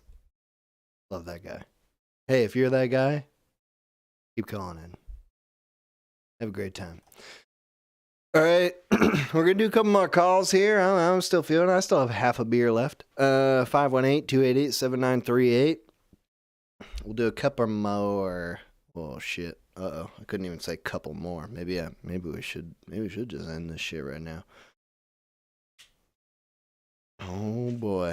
I'm going to make myself some microwaved mac and cheese as soon as this is over. I'm getting hungry. Got $2 off some Bob Evans. Call from Corvis. Corvis? Hi. How's it going, bro? It's going well. I'm a big fan. Thanks, man. I got two different things I could talk about. I'll let you decide. Okay. I could either talk about if AI have, minds, or the gamer's dilemma. I mean, I gotta learn more about the gamer's dilemma. I've never heard of that before. It sounds very intriguing. What's going on with It's that? cool. It's interesting. I love to hear your opinion on it. It's a ethical question about gaming, where it's a great sort of problem where, if there was a video game, right, and the video game was about like the objective of the game is to like be a pedophile, right? Everyone would be like, no, that's a horrible game, it's immoral. And so the question comes, right, like, what is different from that and like, GTA just going like killing random people or like torturing people in games? And the dilemma is that you either have to say that like that killing innocent people in video games is wrong, or you have to say that like a video game where there was like virtual pedophilia is okay.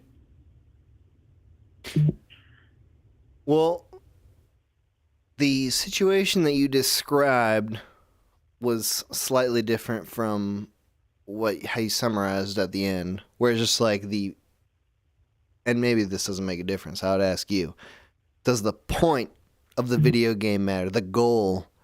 Because you were saying if the goal of a video game is to be a pedophile versus GTA, like the fun of Grand Theft Auto is just causing chaos and doing however you want. But it's not literally like the goal of the game. The goal of the game is technically the missions and fulfilling the objectives of the missions. And it's like, me as a character wants to kill these people for a reason that supposedly makes sense as me as a character. Whereas, like, I don't know.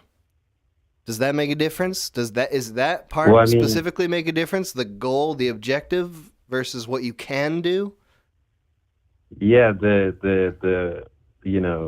thought experiment brings that up. Like, it's like, okay, well, what if we imagine like a game where like the goal isn't like pedophilia, but there's like a mission where you can like do it, or like it's like a side quest or something And then it That's still still a seems goal. like that's wrong. That's a goal. But I think like what you're talking about is like if in Grand Theft Auto, Yeah. it's not part of a mission, but like you also have the capability to have sex with children. Exactly. Like that is a good question because you have the capability to like fucking murder everybody, but you can't. You aren't Exactly. allowed to fuck a kid. And both are like really wrong. Like no one would ever do that in real life, but it's suddenly like there's like this disconnect, and it's kind of a question of like, all right, when I play video games, do I need to like try to be as moral as possible, or like does it just not even matter?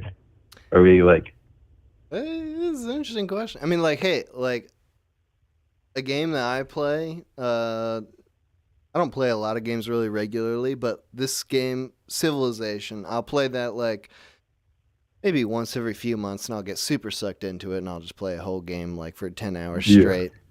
But like my entire goal in Civilization, whenever I play it, and I've played all the time, and it's just like every single time I play it, the goal is to do well enough that towards the end of the game, I could just start blowing everybody up with nuclear bombs. Like that's always my strategy. Never changed it over the past 10 years.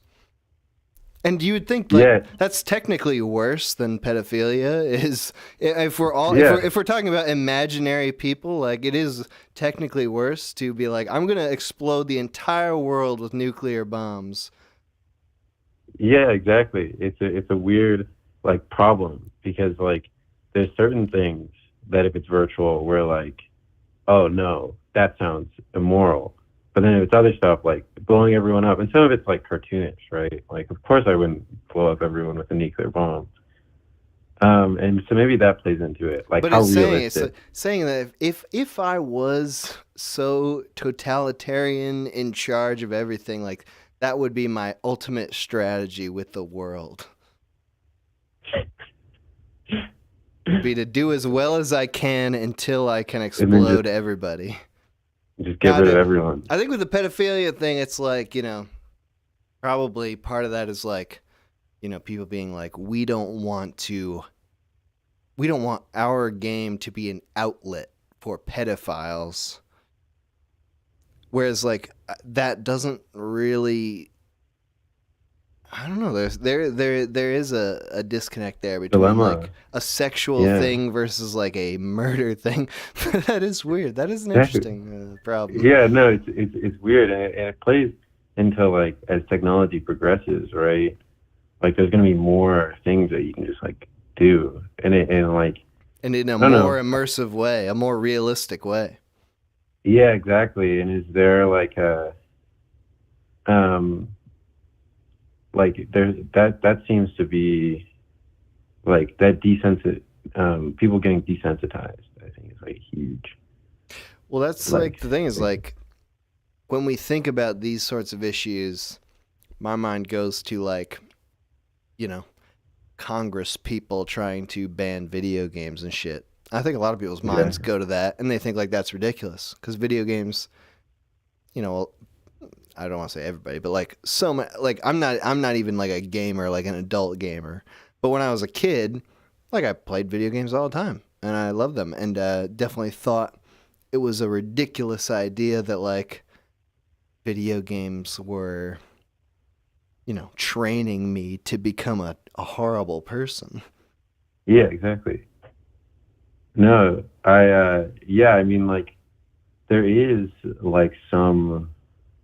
It's a weird line because a lot of it is like games, like a lot of this stuff can be like what can be like so immersive in storytelling or in experiences and creativity, but then also like there is something to be said about like technology becoming like overstimulating our little monkey brains.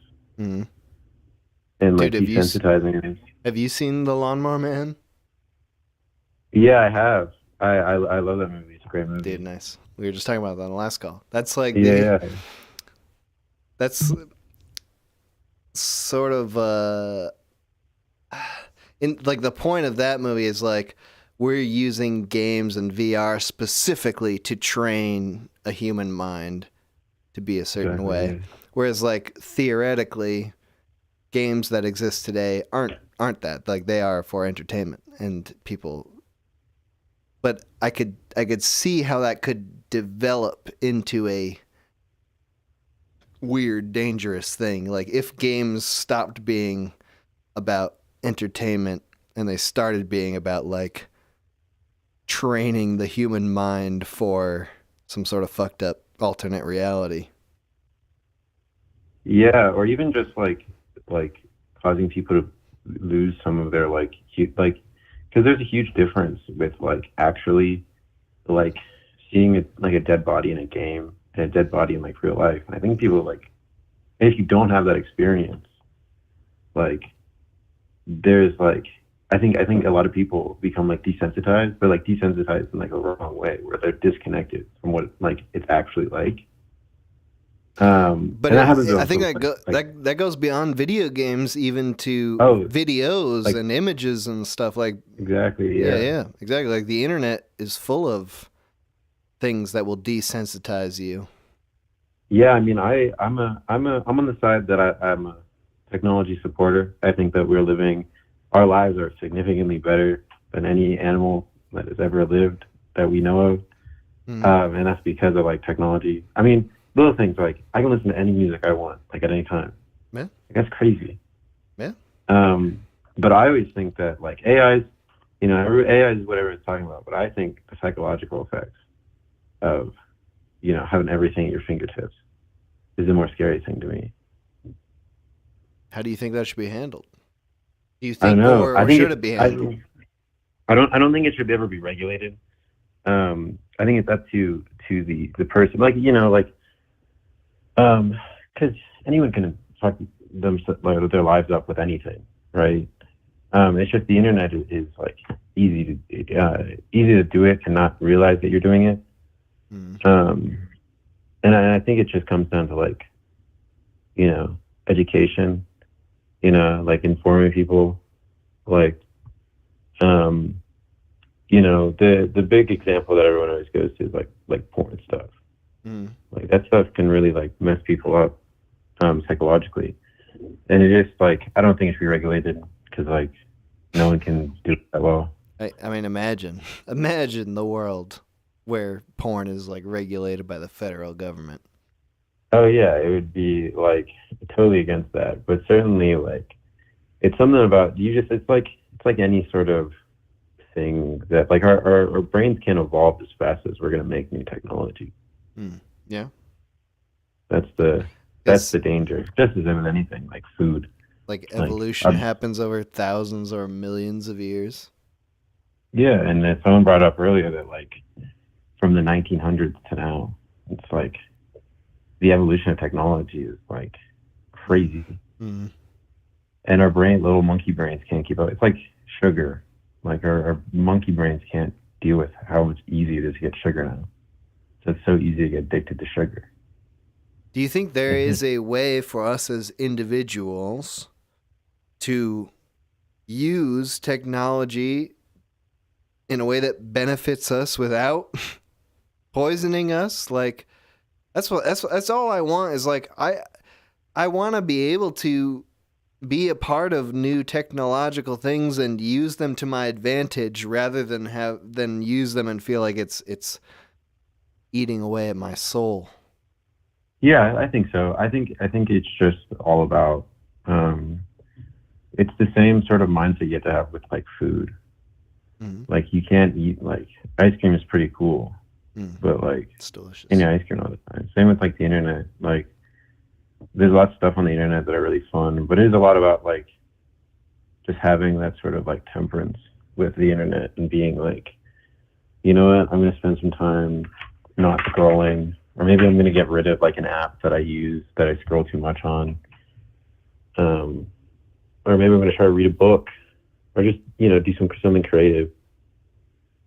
And probably like the general problem with that is just the like, all of the most powerful institutions in the world are telling you to do the opposite of that. They are telling you to be on the phone or on the computer constantly so you can constantly see the new ads and stuff. Like It's not beneficial at all to the institutions of the world to tell you to unplug for any amount of time. Exactly. No, yeah, that's why you gotta just. You gotta do that yourself. Like no one's gonna tell you to do that. You have to come to that conclusion yourself. They gotta bring back those messages on games that are like, hey, you've been playing the Wii for a long time. It's been like 1 hour. Do you want to go walk outside, perhaps? Yeah, I miss that stuff. I wish like my computer would tell me that sometimes. Right. You know? You have to find like, some sort of like dumbass app to do that specifically. No, yeah, I said I've tried. I've gotten my phone usage down to like an hour and a half. That's very good. I'm pretty proud of it. Yeah, I'll do that just in the morning, just when I'm in bed. Yeah, that's usually when I do. Like, I've gotten rid of most of like the scrolling apps because there's also a thing of like, you just don't like. I tried to recall as much information as I learned on like scrolling through Twitter, and I couldn't do it. That's the thing. Like, it's just like not useful. Like, it's not information that it like will stay in your head. Like a conversation you have with someone, like that'll stay in your head. Mm-hmm. But like just mindlessly scrolling, it's not real like stimulation. That's why you like the thing so you can get a record of it, and you can never delete your account so that you can maintain your record of all the things that you want to remember. Yeah. It's a perfect system. Yeah. Perfect system. Yeah, no, it's definitely it's I worry about like kids. Yeah. A lot with this kind of stuff. Do you have any nieces or nephews or kids of your own? Nope. None at all. But I would definitely try to limit their technology until they're like older, because your brain is. That's a good question. I feel like I didn't get a phone until early high school. Yeah, that's about when I got my first dumb phone. It wasn't even a smartphone. Yeah, but even like being able to text people that's already like a leap. Yeah, exactly. And like I didn't, but I think that like it's sort of like I remember like when I was using, like my dad limited how much I used like the family computer when we had one, and I was always kind of like pissy about it.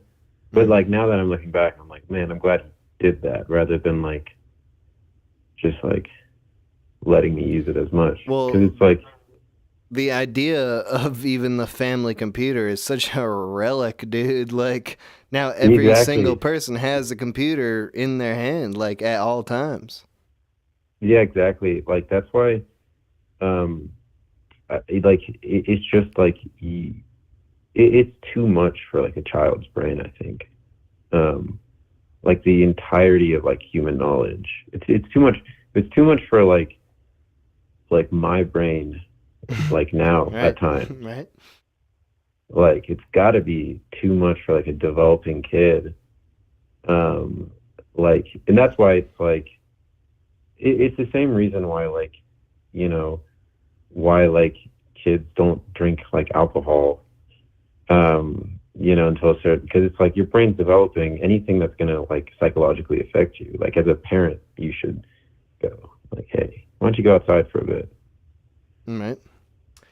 Yeah. And I have 9 nieces and nephews in my family. Really? Wow. I have a lot of siblings. They have a lot of kids. But it is a very particular thing, and I don't feel like I can fully judge my siblings because I just don't have a kid, and it like I have to understand to some level here that's just like I don't get how much responsibility that is to have a kid, but like the screens, they let you offload just a little bit of that responsibility, where it's just I can buy the kid, the Amazon Kid Kindle. It's specifically for kids. They can only go on YouTube Kids. They can only go on all the kid version of all the apps. And it's like, my siblings have different degrees of how much they allow their kids to go with that stuff. They all have some amount. They all recognize that we can't just like put a screen in front of the kid all day and expect for them to be like a kind of person that we can even relate to. So they all have different amounts of regulation. But all my siblings with kids, all these 9 kids, have that going on. None of them are like no screen time. Even for kids as young as like 3 and 4 years old, like the 3 and 4 year olds beg for the phone. Like you wouldn't believe. Like that's what they want more than anything throughout the entire day. All they want to do is stave off their boredom. And if the adults aren't able to make time because of work or whatever, just like keeping the house in order, like any amount of time that the adults aren't able to make for the kids are just bored, and they want more than anything to have the phone because the phone is the most engaging form of entertainment. It's better than the TV. It's better than board games. It's better than books. And we all agree, all of humanity agrees, including the adults, that the phone is better than anything in terms of entertaining us. Exactly. That's the like hard thing. And that's why I don't know, like, I don't know if I've ever could, but like that's why I can't. I'm kind of glad that I was born at a time where like technology was just sort of on the rise when I was a teenager, and so like I got to like interact with like the creativity, of like the internet as a teenager, but I didn't have that like sort of overwhelming wave of just like stimulation. The internet when we were growing up was not built for like young children at all. Exactly. Yeah. And right now, like we're at the point where it's like all of these weird content farms have popped up over the past 10 years, and they're specifically aimed at children. They're the sort of people that have like the videos that are like, look at the 8 different colored versions of Spider-Man dancing in the Grand Theft Auto universe. And like, shit. So it's just like a million billion hours of useless, mind-numbing content that's like the worst thing you've ever seen. But it is built specifically for kids, which is, we had nothing like that when we were kids and the internet was a thing. Yeah, I mean, it's genuinely like, it worries me, like how these kids are going to grow up. Because there is a lot to like, when you're a kid and you don't have a lot, you have to be like creative, or you have to be like curious about stuff. Like I would go out, I had like a little nature journal when I was a kid. Like, and there are kids that are still like that, but like I worry that like you just like, because it's easy to entertain a kid that way. Are they going to lose a sort of like spark of humanity in them when they grow up? I totally agree. I think that kids by default are like how you describe, like they're just curious and like they can make fun out of any situation. But then I think that they are currently being tainted in the same way that we as adults are tainted. It's like, I think kids see their parents and they're on the phone all the time, because all of us are on our phone all the time. And the kids are like, fuck that. Like, where's my phone? Like, I want to be on the phone all the time. It's clearly the most interesting thing in the whole world, because my parents are doing it all the time and everyone's doing it all the time. Yeah. I mean, like that. Yeah. It's affecting us. It's got to be affecting this next generation. What do we do? What can we do? That's what I find most scary about technology. AI, not really that worried about it, but the psychological effects, that's what I'm. It's like the only way to fix that for your own kids is to fix it in yourself, though. It's like your kids see you on the phone all the time, they are going to also want to be on the phone all the time. Exactly. Yeah, no, that's why, I mean, like, I can imagine, I mean, I know people with like 12 hours of screen time. A day, yeah. Yeah. And like, sometimes it's because they like put on something in the background while they're doing work on their phone. But like, still, I mean, like, I think there is something to be said about like letting your, have you ever seen Dinner with Andre? One of my favorite movies. Yeah, you know, there's that great part where he's talking about how he just don't let it, like, you know, people don't sit down as much and just like let themselves like think, you know, be alone with just their thoughts. That movie is so good. Just take this moment to recommend that to everybody. My Dinner with Andre, a movie from like 1979 that is so incredibly prescient about today's stuff. It's insane. It's such a good movie. Yeah, especially if you like listening to two people talk about stuff. It's like a podcast, yeah. Yeah, it was like a podcast for a podcast. All right, hey, dude. I gotta let you go. I'm gonna end the show here in a second. Any final thoughts All here? right, You wanna... thanks for having me on. All right, hey, it's good talking to you, man. Yeah, bye. Okay, have a good one. Oh, all right, bye. All right. Yeah, we're gonna call it. We've done 3.5 hours here. This is good. My Dinner with Andre, such a good movie. Just bringing it up makes me want to listen, makes me want to watch it tonight, and I probably will because it's an excellent, excellent movie. And like I said, it's wild how relevant it is to modern stuff for being made basically 50 years ago, like 40, 45 years ago. All right. So this has been the Call-In Show. Thank you everyone for calling in. It's been a fun one. I like talking to everybody on this show. It's been good. You heard about all the chunk shit, chunkmonthly.gumroad.com. Check that shit out if you're interested. About physical media coming to you in the mail every month. If you can do $10 a month, do it. Do it for a few months and I'm certain that you will be pleased to see your chunk stacks grow. You know, if you're there for a few months, after 3 or 4 months, you can be like, wow, I've been getting all this awesome stuff. Like I now have a collection, a chunk collection. So think about that. chunkmonthly.gumroad.com. Lots of great stuff is on there right now and in the future. Even all the music from this stream is featured on a CD that will be coming out through Chunk next month. It's the next release. I just haven't really, I'm not able to talk about it that much because it's like, if you sign up for the monthly option, you're not going to get it. And also it's not for sale right now. But probably the next time we have the Call-In Show here, the CD you'll be able to buy. Maybe, probably, maybe the one after that.